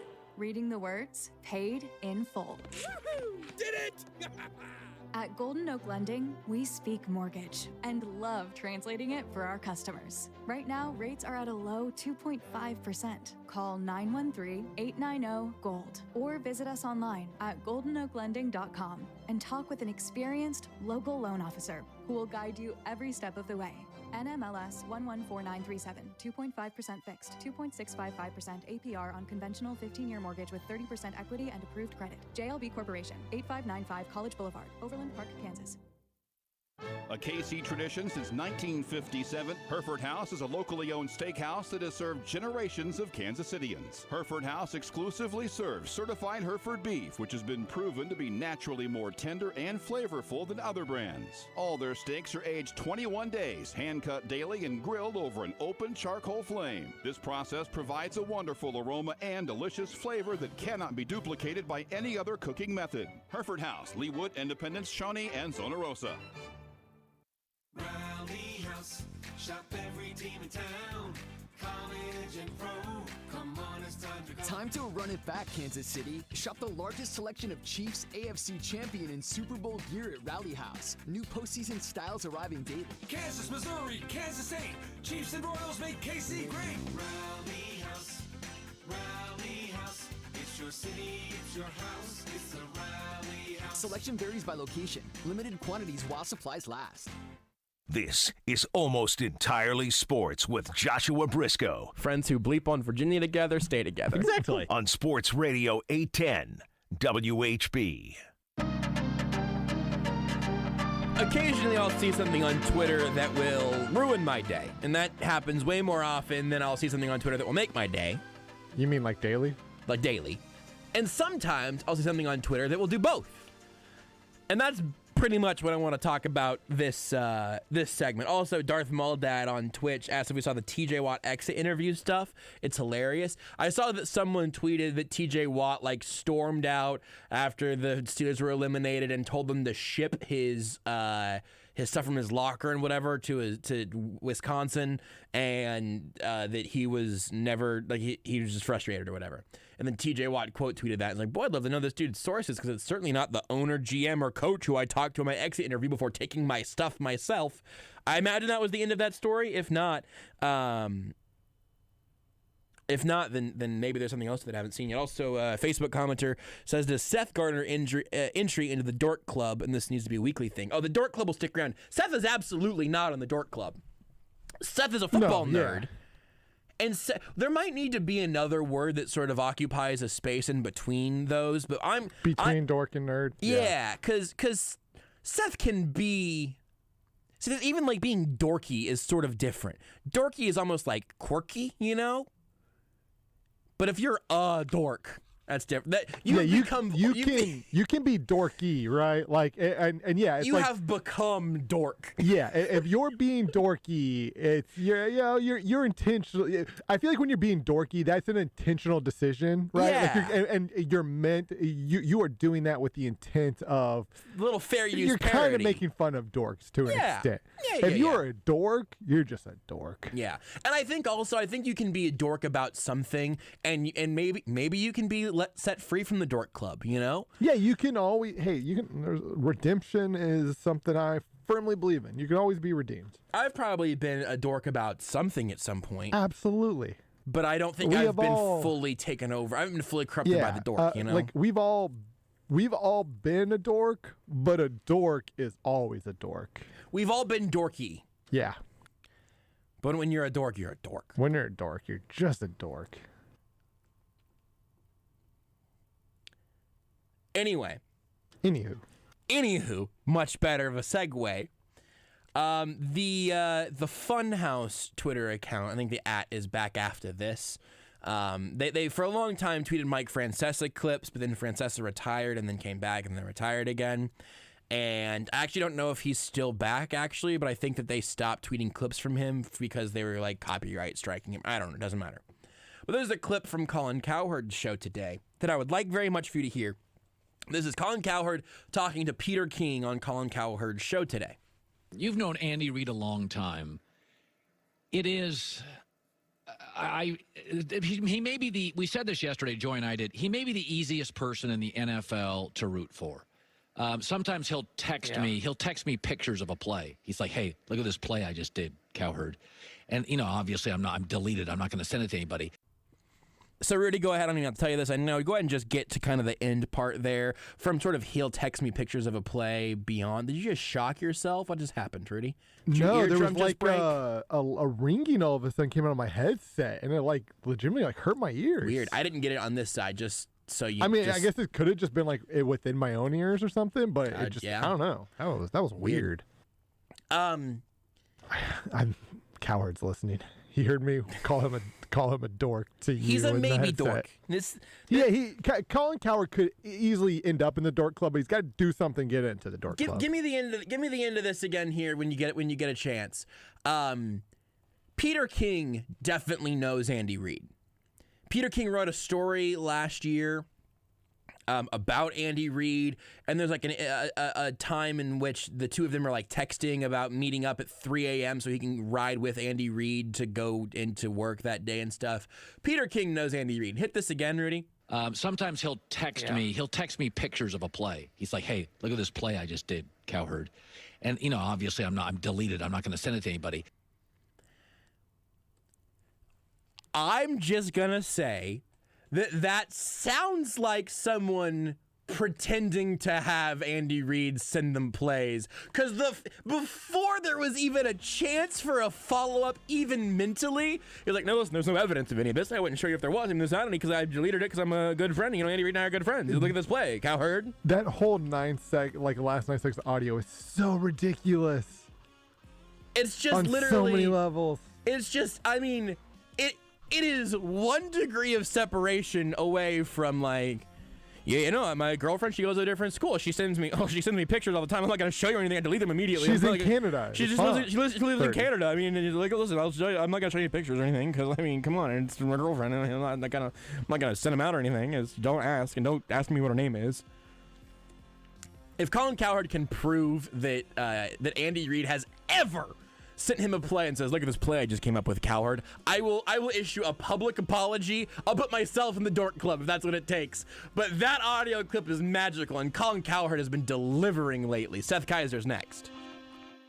You're listening to Almost Entirely Sports with Joshua Brisco on Sports Radio 810 WHB. Do you have a frog? You know, a freezing room over the garage?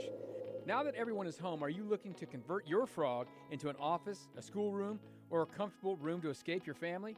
With no ductwork required, Mitsubishi Electric offers room-by-room air filtration and precise temperature control. Let's help you turn those cold, uncomfortable spaces in your house into a space you and your family will really enjoy. To learn more about Mitsubishi Electric's solutions, visit keepkccool.com today. Now, they can help you whether you need to heat it up or cool it down. Mitsubishi's got you covered. Our biggest problem here in the Sports Radio 810 control room and studio was the heat. We've got a lot of windows and a lot of radio equipment, and our Mitsubishi unit has kept us cool for years.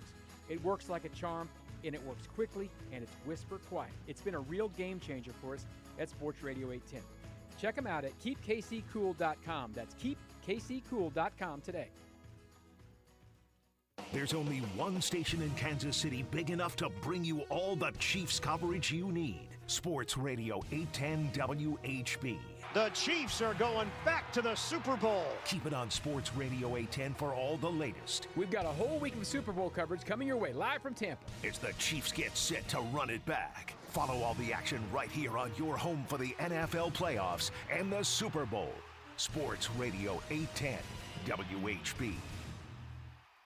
At Consolidated Communications, your small business is our priority. We know every penny counts, so we're focused on price and flexibility.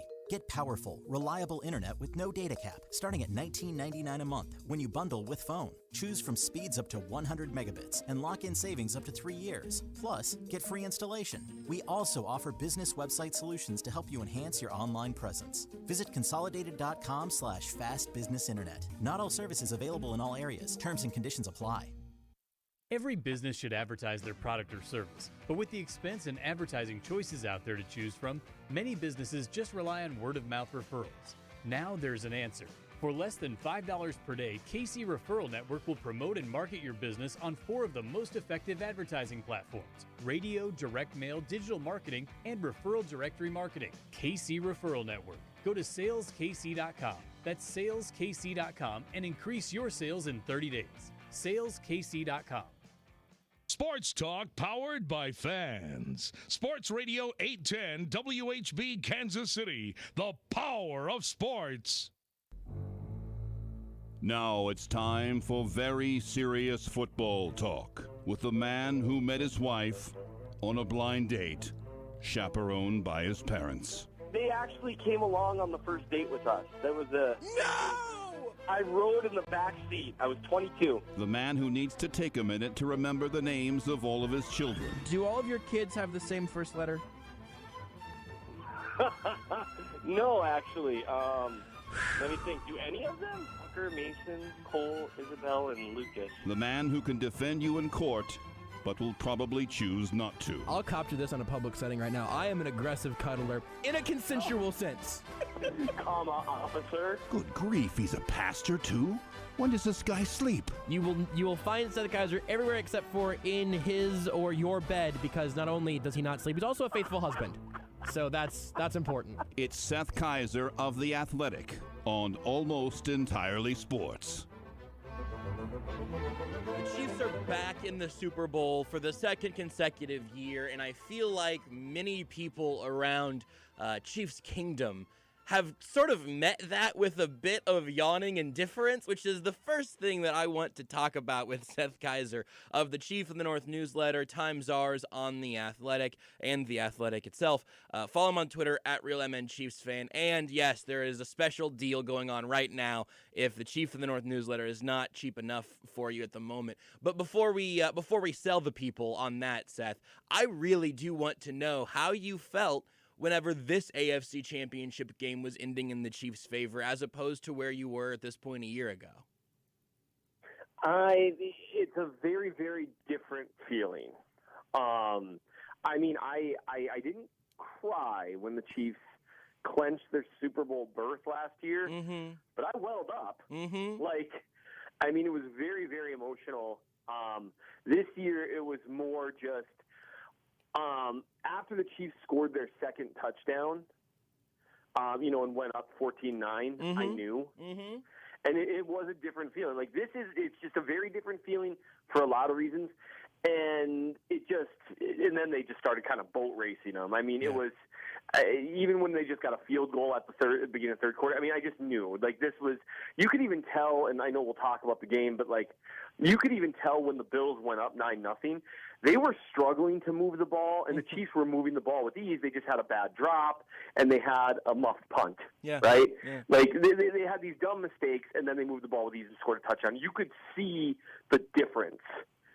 Honestly, it was the opposite of how things used to look at times. Even when the offense was pretty good under Alex Smith, it always looked like it was a bit of a struggle, It was always kind of tough to move the chains, whereas the Chiefs were just dicing them open. It was very clear. So it was just joy. It was happiness and contentedness and just a lot of, I don't want to say smugness, but there was just a very much yep, that's exactly who they are kind of feeling that is very, very unfamiliar territory. And so I think it's not so much a yawn. I think it's it's just not this huge, undisbelieving relief. Yeah. Like it was last year. Whereas here it's a little more, it's just joy. You know what I mean? It's just fun. Okay, I am glad that that's where that landed, because this is yesterday we started the show with big orchestral music and me screaming about how the Chiefs just did the thing again, and that I hope, and honestly, I wanted to have that way of starting the show yesterday, because even on the post-game show on Sunday night, that kind of energy did not feel at least nearly as obvious. And the place where I landed kind of talking through it yesterday was that I used the exact same word, and I think it's a really good place to end up, where I said, listen, man, I hope that people do still feel the joy of your team going back to the Super Bowl and winning the AFC Championship game again, because, listen, hopefully we will never all know the feeling of your team ending a 50-year drought ever again. Hopefully that's not something we have to experience over the remainder of our lifetimes. And I understand that these will always feel different as the Chiefs have varying levels of success. And that also this season will be determined, how we feel about it will be determined in 2 weeks. But as we're here in this moment, one of the things that I said that I'll reiterate here is that I really hope that for the sake of Chiefs fans, we had somebody text in that was like, we don't celebrate AFC Championship games anymore. We're here for Super Bowls. And that's fair enough. Their season's not over here. But I would really feel bad for I do feel bad for any Chiefs fans who will only be able to feel joy watching their football team half of the times they play in February. Because if you're holding out that long, you're going to have a miserable existence, even if they win the Super Bowl every year. And I think there's a bit of a weird set of expectations from people. Everyone wants to sprint to become the Patriots. Yeah. The thing is, there's never been an NFL dynasty like the Patriots. Yep. Ever. The Chiefs are emerging on the tail end of the greatest 20-year stretch of any organization in history. right? Like, it's just never happened like this before, at least in the Super Bowl eras. Because, the Pittsburgh, the 7th, but it wasn't as long, right? And they didn't win as many Super Bowls. Yeah. And so you got to remember, it just doesn't happen overnight. It's kind of, if it's kind of like, you graduate from college and you get a job, and you're wondering why you're not driving the same car as the guy who's been at the company for 20 years is driving. Well, that takes a minute. Just give it a second or two. Oh, I mean, either that or you're not sucking up to the right people. It's one of the two problems, right? Right. It's got to be one of those two. There's no other options there. Right. And so I feel like as I was talking, I was like, man, I'm going to get in trouble for this one. But anyway. That's fine. So but it's one of those things where these things take time. You don't build the dynasty in one Super Bowl win.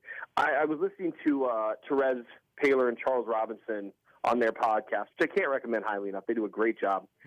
And they talked about how one feature of the last 20 years of the NFL and the dominance of the Patriots is you have some teams that are a little more forgotten than they would be otherwise. Yeah. You had dynasties that never quite were.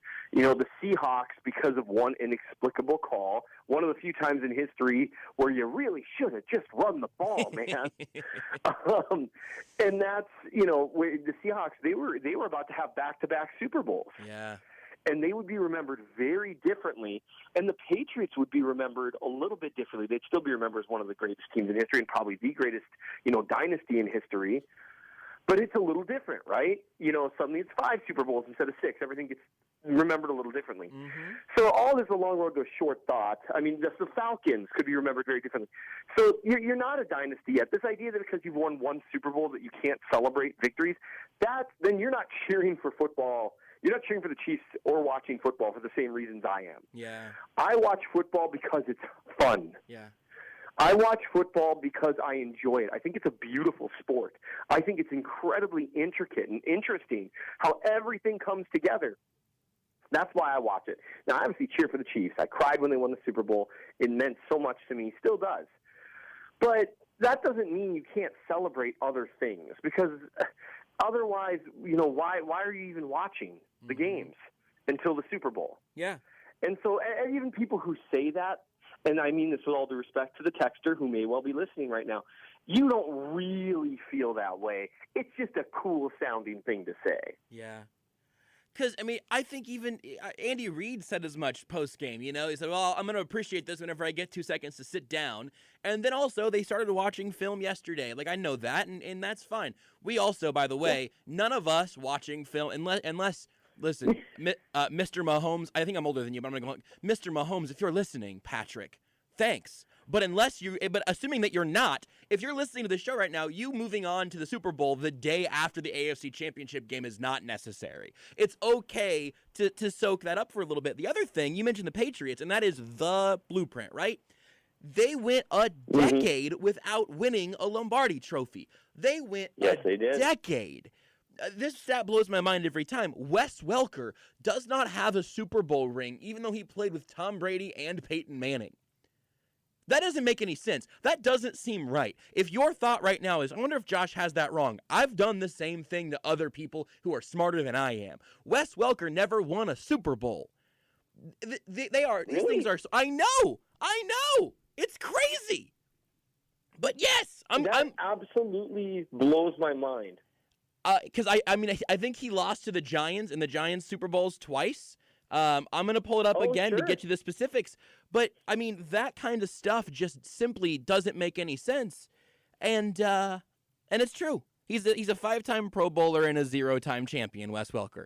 His years in New England were 2007 through 2012.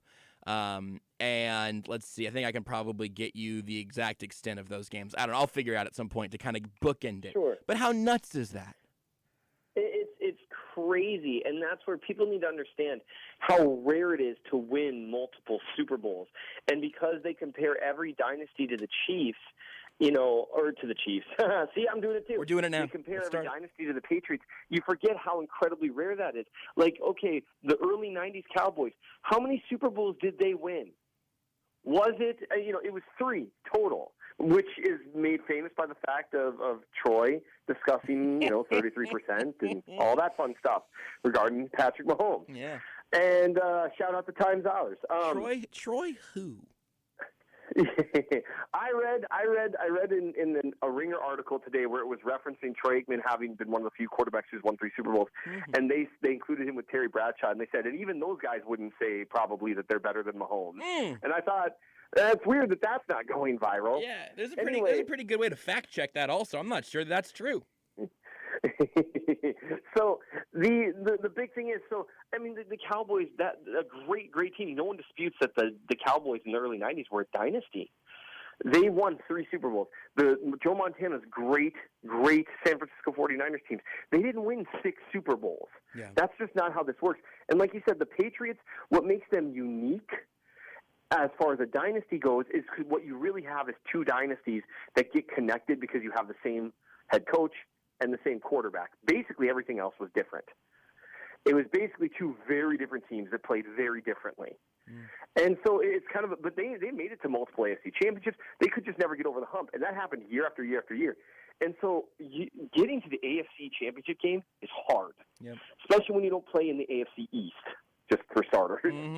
And now the NFL has better quarterback play than ever. It's a tougher league now than it was, just because you've got a lot more good quarterbacks. There was a time when there was Manning and Brady, and then, a few other good ones, and you had guys starting games that had no business. That's a lot more rare now. So that idea that you only get up for that certain thing, it's really hard, and I'm not trying to, set Chiefs fans up for failure. For me, this season is already a success. Now, obviously, for the Chiefs, they're not going to view it that way because the whole thing was run it back. And that did not mean just get there again. It means run it back, win another Super Bowl. Unlike the Oakland Raiders run it back campaign, which, to be fair, they succeeded They at. did, so yeah. Good for them. They certainly did. They've already hit their goals. So it's just so hard to get here. And we're going to get a little spoiled. It's going to happen. Yep. But I hope it takes at least 2 Super Bowls in a row, because I did want to talk about legacy a little bit when we get a chance, because it's if they win 2 in a row, because a bunch of teams have won 1 Super Bowl. Yep. Winning 2 in a row, that puts you in rarefied air. Yeah. And it also gives you a chance at history. So there's a lot at stake in this Super Bowl in terms of legacy and that sort of thing.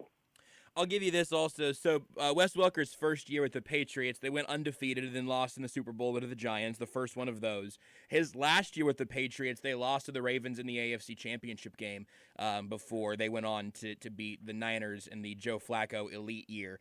They also went to the Super Bowl and lost it the year prior to the Giants, and then a bunch of years around then, they weren't there again. It was Giants beat the undefeated Patriots, and then the AFC was Steelers who won, Colts who lost, Steelers who lost, Patriots lost, and then Ravens who won it.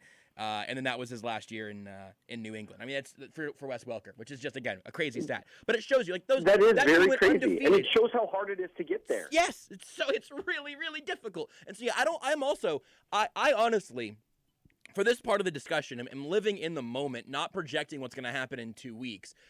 I just want people to appreciate how difficult this thing is that the Chiefs just did, and that if you would have brought that up as an option the day of the NFL draft in 2017 or the day before, you would cackle out loud at the idea of the Chiefs winning a Super Bowl, then going back the next year, whatever ends up happening after that.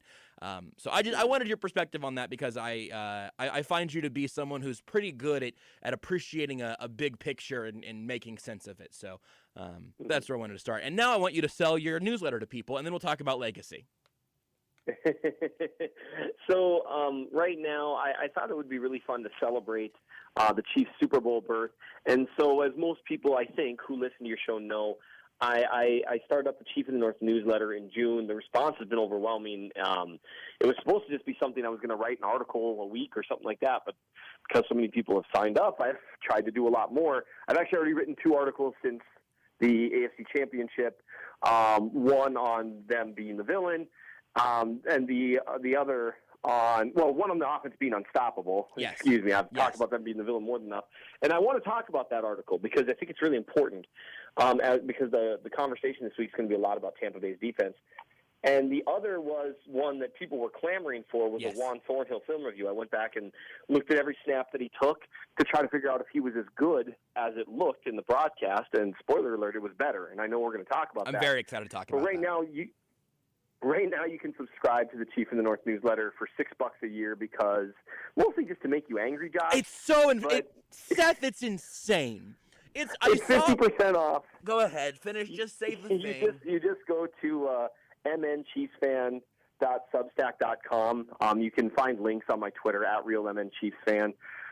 You don't need a special link or anything like that. Anyone who subscribes right now gets 50% off. It's $6 for a year. It's also that price forever. It doesn't go back up next year when it's time to re-up. What? It'll Why? Always... Why not? Because I want people to always be able to re-up and resubscribe. Do you feed your kids dry, crushed up ramen? Do you live in a cardboard box? What's wrong with you? You know, I love writing about the Chiefs, and I love sharing with the masses what few things I've learned over the years. And so if you check that out right now, that deal's going on through January 27th. $6 for and a if you year. And if you try to subscribe after listening to this show, reach out to me via Twitter if it doesn't work for some reason, or if you're listening to this podcast and it's after the 27th and it doesn't work, reach out to me via Twitter or via email. Ask Josh; he'll tell you how. It's fine. And, Just DM me. Call into 810. How do I get a hold of Seth? And I'll make sure that you get the same price. So there's the hook. All right, everyone. All right, shut up, Seth. You've said quite enough at this point. Unbelievable. So you can get the work that Seth pours hours into, blood, sweat, tears, all of that stuff. Not $6 a month, which I could absolutely make an argument for it being worth if you're a Chiefs fan. But $6 for a year forever if you go right now to mnchiefsfan.substack.com and just sign up. If you're listening live to Almost Entirely Sports tonight, that's definitely going to work for you. If you're listening after the fact in podcast form, if you tell Seth you were listening to this episode and that you still would like that deal but you just didn't know about it until after the fact, you can DM him or me, or I just tweet both. I don't know. We'll figure it out because Seth is just taking food out of the mouths of his children. He is turning right now the heat down in his house so he can afford his electric bill because he is letting you rob him at gunpoint for $6 a year for the Chief of the North newsletter. An unbelievable value. Go get that now. mnchiefsfan.substack.com. MN, short for Minnesota. I say that so fast sometimes that I don't know everyone knows that. mnchiefsfan.substack.com. Let's talk about some of the work you've done there. And also, I saw you had tweeted about the legacy thing, and I was watching earlier Slow News Day, Kevin Clark's show, his YouTube show with The Ringer. He was talking to Nick Wright, and they talked a little bit about some of the legacy stuff vis-a-vis what's the story going to be in years to come as Mahomes is chasing Tom Brady's records, and Brady could have the argument of, well, he beat him in the AFC Championship game, and then he beat him again in the Super Bowl. That will come up in conversations 10 years down the road. So that is the only like legacy conversation that I've seen so far today. What are you talking about, and what interests you about it? Right, and so this, it's not something I've written about yet because the offense was such a cool thing to write about, as well as Thornhill's performance. Mm-hmm. But the stuff that I've seen people talk about, the legacy argument, I think it's such a big thing because Tom Brady doesn't have a lot of years left. I know he's a vampire or whatever he is, but he doesn't have a lot of years left playing football. We should clarify. This isn't a threat. Yeah, this is just that. Yeah, that's a good thing. Plus, let's be honest, as much as we would all like to think otherwise, for the vast majority of us, Tom Brady would absolutely beat us into a pulp. Yeah. And let's just face it. Yeah. That's just the truth. Absolutely. I am not a 6'3" human who weighs 240 pounds. Yeah. So anyway, or however much he weighs.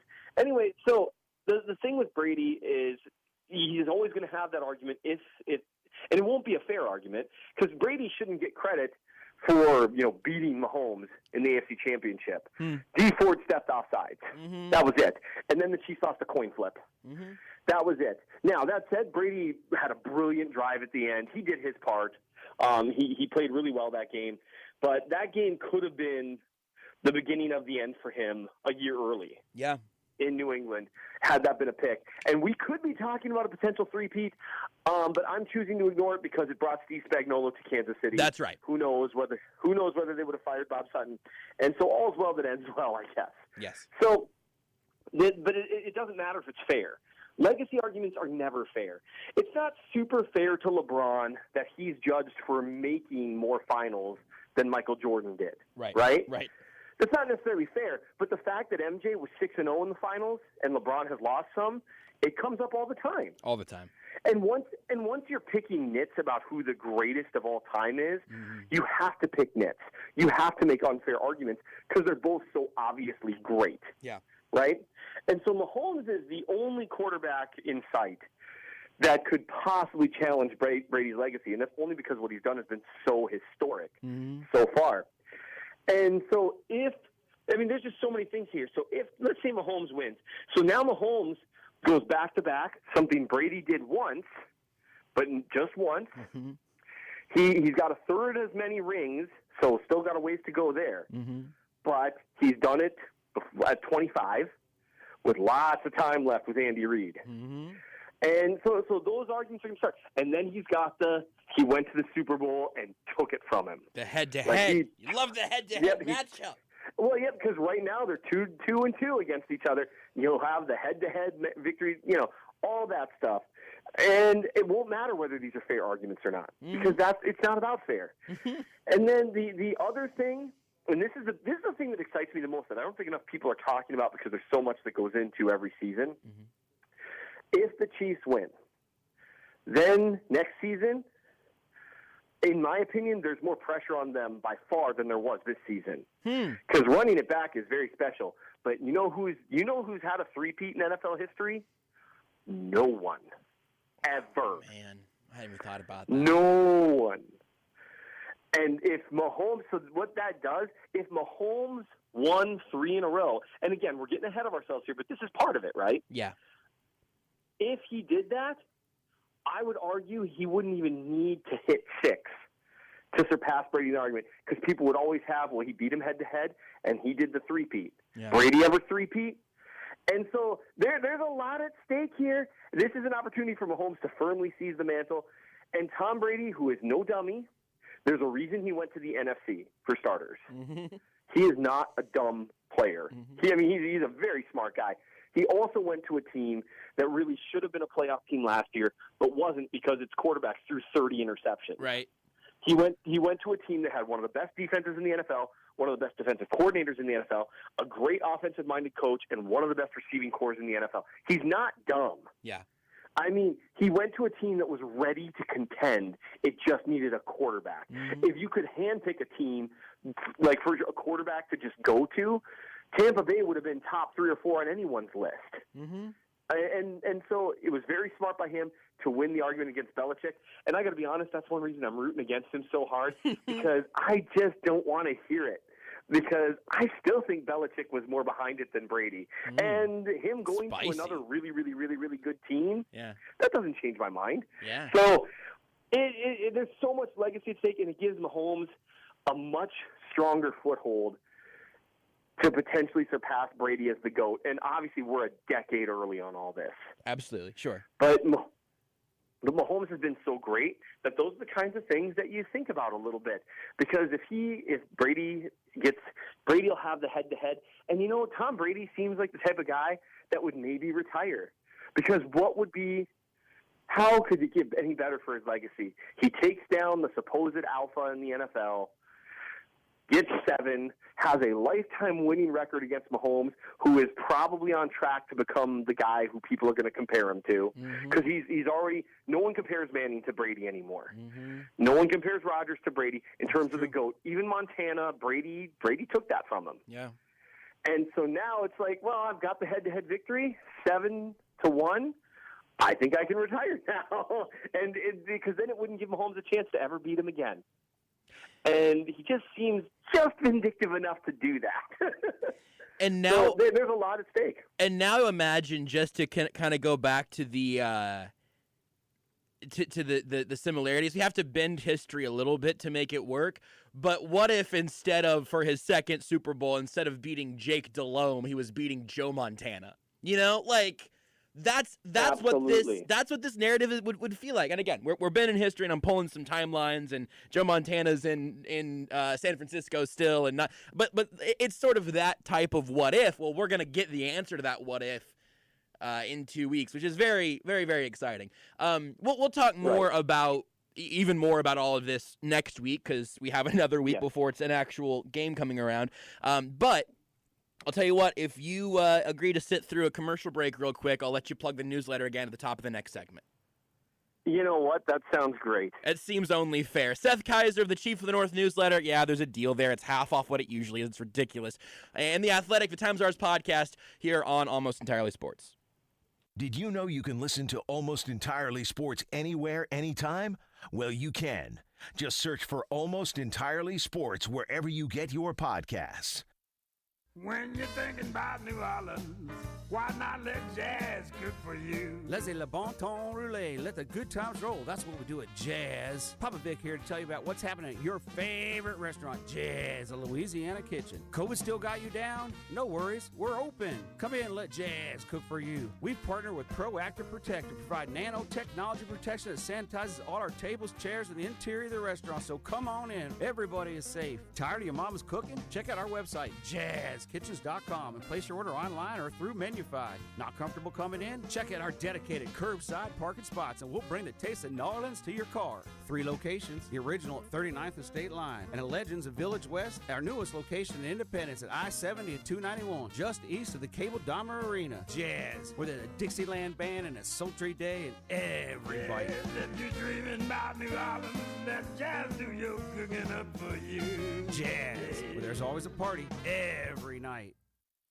CBD America Shaman is dedicated to bringing wellness to Kansas City. Not sure where to start with your CBD and wellness journey? Well, join us this Saturday for the grand opening of Shaman's Leawood Total Wellness at 11709 Rowan Leawood. Join Neil Smith, Frank Ball, and myself from noon to 4 to sample some of Shaman's best products, learn about IV therapy aesthetics, and our new medical concierge program. Enjoy refreshments, meet with our health professionals, and our special guest, David Smale, the author of the book, The Keys to the Kingdom, from 2 to 4. Remember, life is better with a feather. Paid for by Get Upside. Man, how can you afford gas for that big SUV? I pay less for gas than everyone else. I got the free Get Upside gas app and get up to 25 cents a gallon cash back every time I buy gas. Hold on. You're getting up to 25 cents off a gallon with the free Get Upside gas app while I'm paying full price? You know it. People earned over $1 million last year. You just got to take a picture of your gas receipt and bam, up to 25 cents a gallon cash back. You don't have to tell me twice. I'm downloading the free Get Upside gas app now. Download the free Get Upside app now in the App Store or Google Play and save up to 25 cents a gallon when you buy gas. Use promo code LOVE for a 50-cent a gallon bonus on your first tank. That's up to 75 cents a gallon on your next tank. Just download the free Get Upside app at the App Store or Google Play and use promo code LOVE. Save money on gas on every fill-up. Just download the free Get Upside app and use promo code LOVE. That's LOVE. Visit getupside.com for terms. In these trying times, Kansas City Credit Union knows how important cash flow is in your household. With rates near all-time lows, now's the time to take action. Free up some cash by lowering your monthly car loan payment when you refinance your auto loan with Kansas City Credit Union. And as a bonus, Kansas City Credit Union will delay your payments for 90 days. Visit kansascitycreditunion.com/810sports for more information. Kansas City Credit Union, your path to financial freedom. Rock your home with new tops from Kansas City's best countertop fabricator, Rock Tops. They custom fabricate and install stone surfaces that will make you fall in love with your home. Making homes look incredible is Rock Tops' thing. Being nice just comes naturally. Rock Tops offers carry-out samples and virtual or in-home appointments. Call 913-782-0802 or go to rocktopskc.com. Mention 810-ROCKS to receive 10% off right now. This is Almost Entirely Sports with Joshua Brisco. The Raiders are closing in on a one-year deal with Martavis Bryant. You may say, wait a second. The same Martavis Bryant that they... Yeah, know him. The Raiders are one game in, and they're already bringing in a receiver that could be suspended for a year, also recently released. On Sports Radio 810, WHB.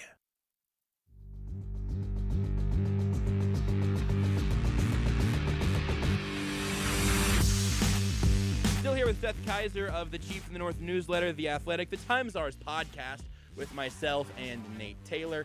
We got a tweet earlier today saying that they needed a Times Ours every day for leading up to the Super Bowl, and I said the best I can do is offer me and Seth on Almost Entirely Sports tonight. And then I had the thought of like the Beatles being tweeted at and being like, well, I can give you George and Ringo. I can give you George and Ringo at the same time. How's that working for you? I feel like that's what we're doing right now. And I'll be Ringo, honestly. I'm okay with that. I very much accept this. All right, that seems fair. Here's what else I'll accept is that I want you to tell everyone again, or you know what, I'll do it this time. Here's the thing. Here's the deal, people. Seth has the Chief from the North newsletter. It's great. He's already written 2 things this week, and today is Tuesday, about the Chiefs' AFC Championship game victory. It's all of Seth's work. It's all on the Chiefs. It's all, I mean, it's as good as you're going to get in terms of Chiefs-specific analysis anywhere on the internet, and you can get it right now for $6 a year forever. If you go to mnchiefsfan.substack.com, if you're listening to this live, that deal is definitely still active. If you're listening on the podcast, you should be good through Wednesday. But if you're not, Seth has said you can tweet me, you can tweet him, you can tweet whoever, and we'll try to get you that deal set up. Even if you're hearing the podcast on Thursday for whatever reason, on Friday, we'll try to get it figured out. And if you miss the deal completely, it's $12 a year otherwise. So it's an unbelievable deal regardless if you get it for the full year. Right now it's $6. Usually it's $12. Regardless, it's a steal. Seth, I want to talk about some of the stuff specifically from the AFC Championship game. You wrote about the 2 things you've written. Both of these are excellent, and they're both really good topics. But let's just go chronological, and we'll save Juan Thornhill for the end. You wrote about how the Chiefs' offense at this point is genuinely unstoppable unless it does something to stop itself. I would love for you to expand on that and what you've seen here, and then I've got a couple of questions that I think maybe we can push the edges of unstoppable on.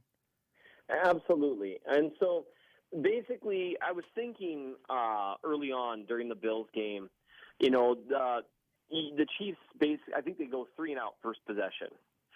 And it's kind of funny because when you look at the stat sheet or you look at the play-by-play, you're going to see a 3-and-out. Mm-hmm. You're going to see, 3 plays, the Chiefs had the punt. You're going to see an incomplete deep ball to Tyreek Hill. And for history's sake, you're going to say, wow, good job, Bills. Way to start it out. Of course, the reality is Mahomes threw a perfect pass on a perfect route by Hill 40 yards down the field where he burned Tre'Davious White, who did not have a good time Sunday. Mm-hmm. And White's a great corner, but, man, Hill and Kelsey, yeah, it was bad. But anyway, and Hill just dropped it. It was a perfect throw. He just dropped it. Chiefs would have been in field goal range at least. And given the way the rest of the game went, I'm guessing they would have gone on to score a touchdown. Mm-hmm.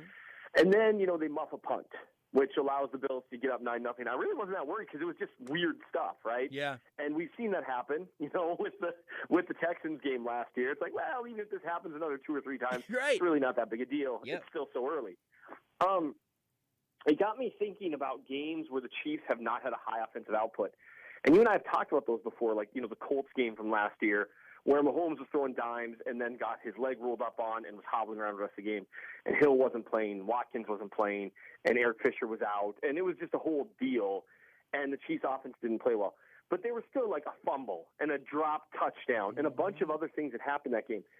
And the more I thought about it, the more I tried to think of an example of a game where the Chiefs offense has been stopped the whole game. And I couldn't think of one. Like, one person said to me, well, the Atlanta Falcons game from this year. But if you go back and watch the tape, they're just missed plays. The Chiefs, a clear missed block, a drop pass, or multiple drop passes, or fumbles, or, things like that. Self-inflicted errors. And when the Chiefs don't do that, and the Bills game was a perfect example of this, the first couple of possessions, they shot themselves in the foot a couple times. Then they stopped shooting themselves in the foot, and then it went touchdown, touchdown, field goal, touchdown, touchdown, touchdown, field goal, I believe, were the next 6 drives. I might have that a little out of order. But they just once, if they don't shoot themselves in the foot, they don't get stopped. Maybe the closest thing that we saw to it was the 49ers in the Super Bowl, but they didn't get stopped, right? The Niners did it for a while, and it looked like it was going to be the first time that it was really a defense just bending the Chiefs to their will. Nick Bosa was just swallowing up the left side of the line, everything else that was happening. And maybe, and then the Chiefs scored, 21 in the final 7 minutes or whatever it was. I can't even remember at this point. I was borderline delirious when I watched it. And so I just kind of wrote about why they're unstoppable. And, I know you don't want me to expand on certain things, but here's the basic premise of the article. And this one's unlocked for everyone to read because I also unlock articles occasionally. Not that often in case you're thinking of getting away with something, people. But anyway. It's just like saying, hey, you can have a lifetime pass to let's pretend movie theaters still existed right now. You can have a lifetime pass to the movie theaters for $6 a year, which literally Movie Pass existed, and then it went bankrupt because that's a bad business model, Seth. Or you can try to sneak one for free every once. Just pay the $6. Sorry, go ahead. No, you're fine. So basically, the premise is, when you really look at it, the Chiefs have multiple things that no other team has, any one of which would lead to a good offense. Andy Reid by himself has always had good offenses outside of like 1 year in his career. His offenses have always been at least good. Travis Kelce and Tyreek Hill, no other team has anything like either one of them. They're unique. Now, there are players who are maybe somewhat close, but not really. Yeah. Just those two guys on a team with a bunch of average players would create a good offense because those two are that good. Patrick Mahomes, by himself, surrounded by a bunch of average players, would make for a very good offense because he's that good. And the Chiefs have all of those things. They torch you with individual playmaking. They torch you with superior scheme and execution because Andy Reid's so great at that thing. And then when they don't, and you call up the right defense, like let's say you get a free blitzer, right? Wow, what a great thing. It's 3rd and 6, and we've got a free blitzer. And then he's a really good inside linebacker named Milano. And instead, Mahomes just throws the ball with him wrapped around him for a first down. They really can't. We've never seen an example of the Chiefs being stopped. We've only seen them stop themselves. And that doesn't happen that much. And the thing about it, this is one of the things I wanted to ask you about. I think we're projecting too much probably now, but what happens whenever this team loses its all-pro right tackle, or its starting left guard, or its starting right guard because he moves to right tackle, or the left tackle that has risen up over the course of his career to become an incredibly important part of this offense? And the answer, with Eric Fisher still being somewhat TBD, although they've survived with a beaten-up offensive line all year, and they're going to have a great pass rush across from him in a week or in a week and a half or whatever. But I asked that question somewhat seriously in a somewhat non-rhetorical way, and then also in the rhetorical way, which is that these issues have come across their screen, and it's been virtually no issue, which is remarkable. Right, and that's the big thing is you can have issues. It might make it a little less consistent. Like if you have a struggling offensive line across the board. But it's worth noting that they're still going to have, Allegretti, who's been, I know the interior line's gotten criticized a lot. I would argue that Andrew Wiley struggled more than anyone. And last time he played right tackle, he played better than he'd been playing at right guard. And it was a net win because Wisniewski slid in at right guard and played better than Wiley was at right guard, right? So you got an upgrade there, and then it was about similar at right tackle. And so it's not like you're suddenly going to like the worst line in the league, even though it's beat up. They're well coached and they've got a little bit of depth. Who knew how important a signing Mike Remmers would be, right? Yeah. And so I would just say we have seen this, and it generally speaking doesn't make their offense bad. There's just nothing that consistently makes their offense bad. What's the danger with the offensive line? It's that Mahomes might get hit, harassed, and beat up all day, like what happened with the Saints where they hung 30. Or what happened with the Chargers when, the Chargers actually defend them pretty well, but they still put up points. Against the Niners, who they still put up points on. They still make it happen. Basically, the only way you're going to actually stop the offense is if you can neutralize Kelce and Hill and out-scheme Andy Reid and somehow get Patrick Mahomes to have a bad day. And the only time we've ever seen that happen is never. We've seen them do and that's just the truth. We've seen them, like against Atlanta, where Mahomes just played bad. Yeah. Like, he just did not, like, for him, he played like a mediocre quarterback that game in terms of accuracy and pocket presence. It was super unusual, and people were really worried about it, and now not so much. So it's just, unless you take away one of those three things, and then it's going to be tougher to be consistent. So, like, honestly, if you more so than the offensive line, unless you're replacing it with 5 of, like, the worst players in the league at the positions, you would hurt the team more, like, if you lost Kelsey and Hill. Mm-hmm. Like, both of them at once. That would be a big deal. Right. If you lost Mahomes, obviously that's a big deal. Or if Reed, for some reason, couldn't coach. Right. Those are all a big deal. But absent of losing those three things, that's what makes them special. That's their big three, which happens to be 4 because Kelsey and Hill are 2 people.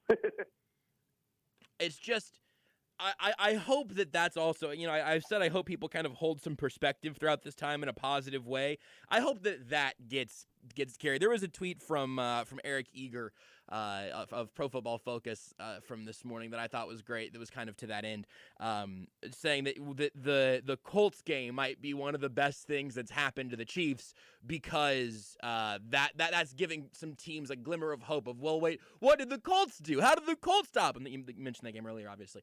What happened is that Sammy Watkins and Tyreek Hill didn't play, and Patrick Mahomes was playing on one leg, and a bunch of weird stuff happened. And that is not a blueprint. That is an anomaly. That is not a blueprint.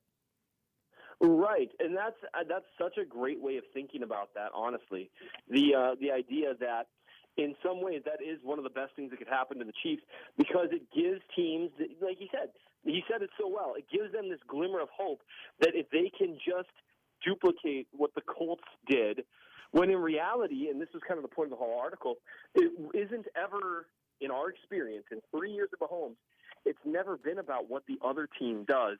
It's always about what the Chiefs do or don't do. Yeah. They don't get stopped. They might make mistakes and are therefore not successful, but it's not because the other team did something. Yeah. Give me a little bit on Juan Thornhill. I'll let people go read it and see all. This is one of those where, again, not unlocked, and so it's going to cost you $6, and then the rest of your 11 months and 30 days are free. But it's it might be worth it just for this, because you can see all the GIFs and everything in real time, and see what Seth will be talking about here. But we talked 3 weeks ago. It was after week 17. We talked about Juan Thornhill on Times Ours. We talked about him here because they had Juan Thornhill out there playing in the fourth quarter of a preseason game, essentially, and that was a bit concerning considering the conversations we had over the course of the year that were largely about how Thornhill hadn't looked like himself, had not been a ball hawk, had not been explosive, and he looked like all of those things on the broadcast film and, seeing it in real time in the playoff game against the Bills on Sunday. So you went back and looked at him closer. What did you see, and how excited are you, because you spoiled it a little bit earlier, that he looked really good again? Yes, absolutely. So here's the premise of the article that I wrote, was that, Juan Thornhill popped a little bit, or a lot, against the Bills. And I wanted to see what he looked like on all 22, because what safeties do when you're not seeing them in the broadcast is much more important than when they pop up on your screen. Mm-hmm. It matters so much more the throws that they prevent than the throws that they knock down, unless they defend about 16 passes in a game, which never happens. Right. I mean, Thornhill knocked down 4, which is a very, very high amount for a safety in one game. And so I charted every one of the snaps just to kind of see. And this is, again, the sort of thing we do with the Chiefs and our newsletter. The idea is to really find out what's happening. And the really in-depth look is in there, talking about what he did and didn't do. But the short thing is he looked like himself. Yeah. And by that I mean physically. And it's interesting because Tyrann Mathieu talked about Thornhill a little bit in November when he had a game where he played like 11 snaps and was clearly feeling frustrated. And Mathieu talked about, he's like, look, I've been through 2 ACLs, and it took me like a year, 2 years before I felt right. And you could see Thornhill on film was not as fast. And we talked about that, like you said, on Times Ours. He was noticeably less explosive. And part of what makes Juan Thornhill special is his incredible acceleration and long speed. And, like, he's got a great combination of it both. And so even though he still had good instincts, he just didn't look as explosive. He didn't have the same range. Range is that term you hear thrown around about safeties all the time, and it's important because it allows them to close passing lanes and contest passes. And if they contest passes, and later on, the quarterbacks aren't going to throw to that same spot, which in effect, it shrinks the field for the defense and gives you less area to cover. And basically what I saw, and again, I mean, there's probably 7 or 8 video clips in there of him covering ground in a way like we haven't seen since his rookie year. And I would argue that a lot of us, myself included, forgot how good Juan Thornhill was his rookie year. Yeah. Because he was really stinking good and good enough to be a Pro Bowl caliber guy. And we kind of just took for granted when he came back this year, not quite the same. I kind of took for granted, like, well, that's just how it's going to be this year, or he'll be an okay player, but not necessarily a super plus player. Mm-hmm. And against the Bills, he was a Pro Bowl caliber player. And so we'll see how he feels. Injury recoveries are weird. Injury recovery time is a weird thing. You can take steps back.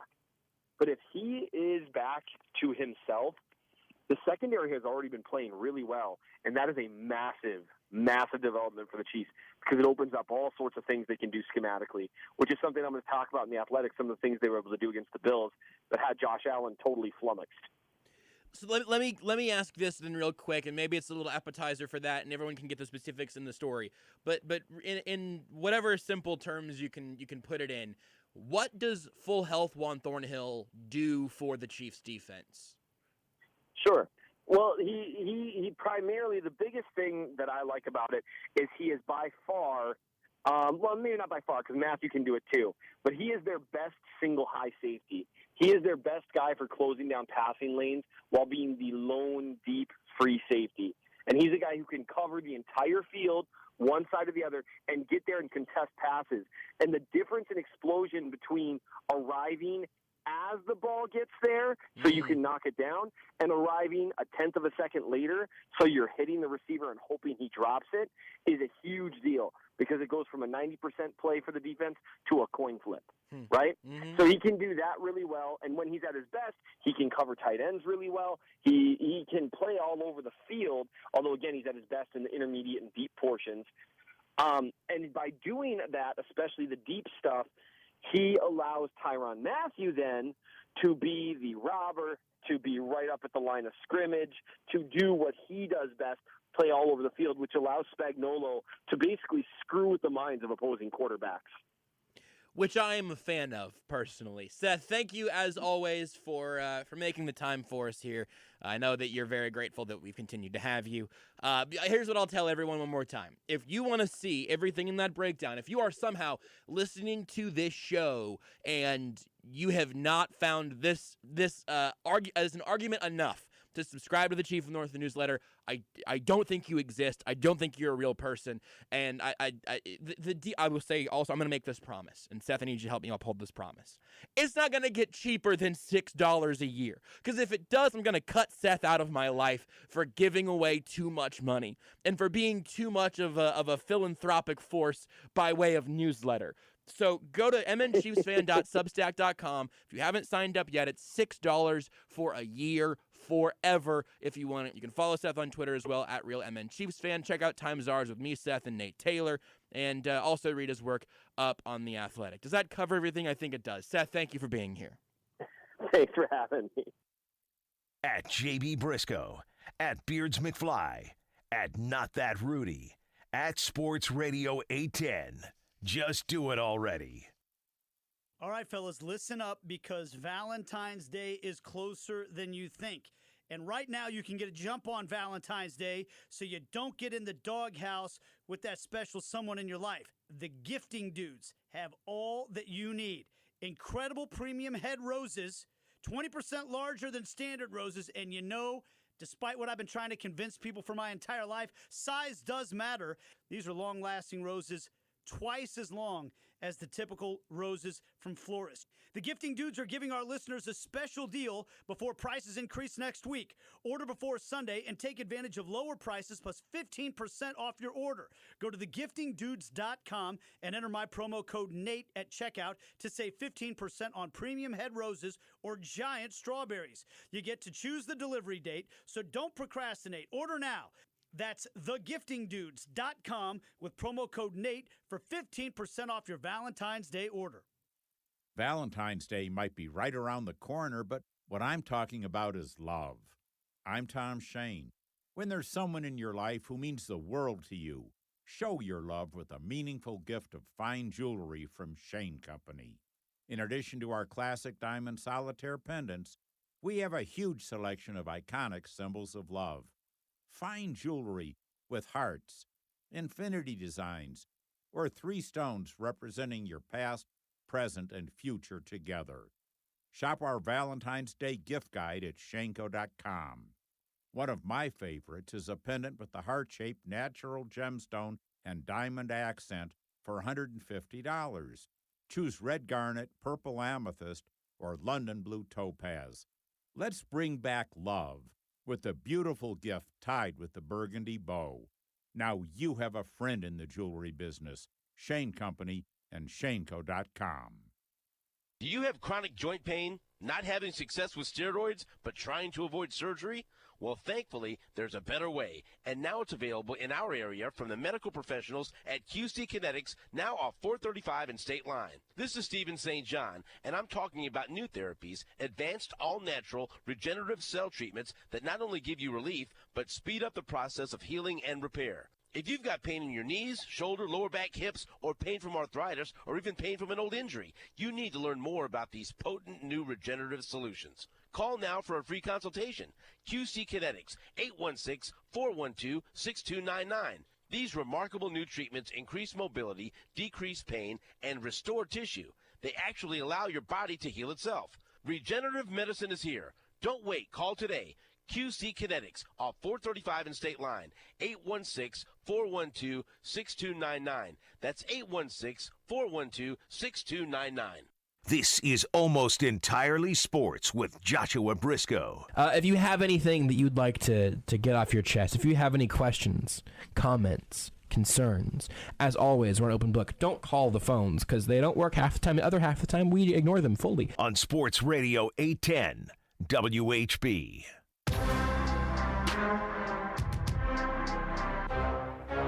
Thanks again to Seth Keysor of the Chief of the North newsletter, The Athletic, and of course the Times Ours podcast for joining us basically this entire hour. Please do go check out the Chief of the North newsletter if you haven't yet. Seth's gone now, so I can say this. The fact that the newsletter is as cheap as it is crazy because it's a value that simply doesn't exist like anywhere, and there's no ads or anything, and again, $6 a month, or $6, I did it again, $6 a year is absolutely bonkers, but the reason he's doing it, he said as much, but I can tell you it's true, is because he doesn't want anybody to not be able to afford to read his work, because also it will make you a smarter football watcher. So obviously he's been incredibly, please no one tell him I said this, obviously has been incredibly generous with his time over the last several years with this show, even back in the ESPN Kansas City days where we were basically just recording a podcast and then getting it out to a handful of people, but it worked, and we're here now, and I really do hope that everyone has had a chance to support the newsletter, because the fact that anyone would listen this far into the show or to the podcast or whatever form you're listening right now and not be interested in reading his work is totally nonsense to me. It will make you smarter. It has made me a smarter fan and a smarter analyst and all of those things. And it also, Seth has fun doing it, and it'll make it. It will not make watching football a job. You'll just be smarter whenever you're talking to other people about it. Anyway, again, I just cannot ask you enough. Please, please, please, please don't tell Seth I said any of this. Here's a stat to end today's show on. Mark Sessler tweeted this out, I think yesterday, but I got it now for you today. If Patrick Mahomes reaches the Super Bowl at Tom Brady's current age, we'll be watching him during Super Bowl LXXIII, which is 73 in February 2039. a totally ridiculous nonsense stat and a fact of what the future could look like here. I will continue to end shows on this note, hopefully at least the remainder of this week. Please enjoy what it is that we're watching and talking about and appreciating, because what Kansas City has in terms of its quarterback, its coach, and its entire football team is something that almost no one ever gets to watch, and we're watching it from its inception here in Kansas City.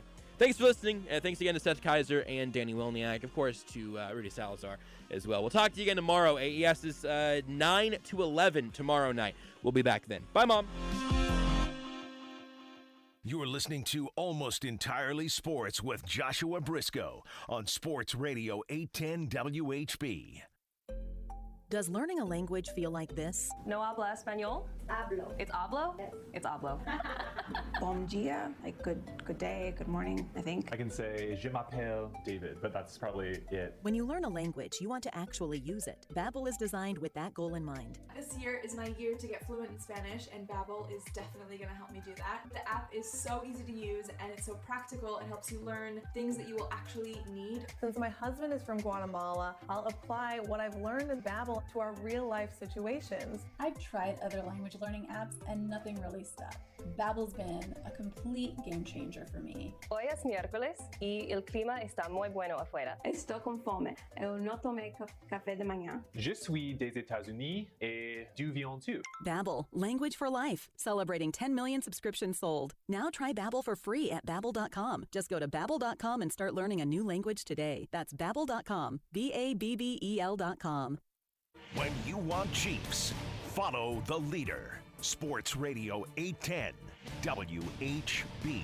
Mahomes takes a knee, and that is it. The Chiefs are going back to the Super Bowl. The job's not finished. When we went into the season, we weren't talking about going to the Super Bowl. We were talking about winning it again, and we're trying to run it back. And we mean that, and I'm excited for the opportunity to go out there and play against a great football team and try to do that. Sports Radio 810 WHB. Hi, I'm Rick Edelman. With the inauguration behind us, we can all expect new laws and regulations affecting the economy, taxes, student loans, trade, commerce, and more. What does it all mean for your investments, and what should you do now as a result? Get the answers in my special presentation on the election and your investments. The webinar's today at 3 p.m. and 8 p.m. Eastern. I'll show you the impact political parties have had on the stock market, and I'll also give you the 3-step investment strategy you need right now. The webinar's free. Just register at rickedelman.com. That's ricedelman.com.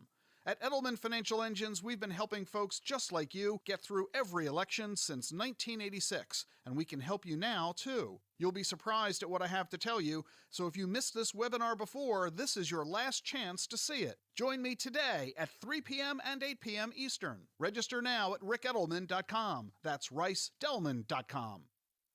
Kansas City's favorite sports station, 20 years and counting.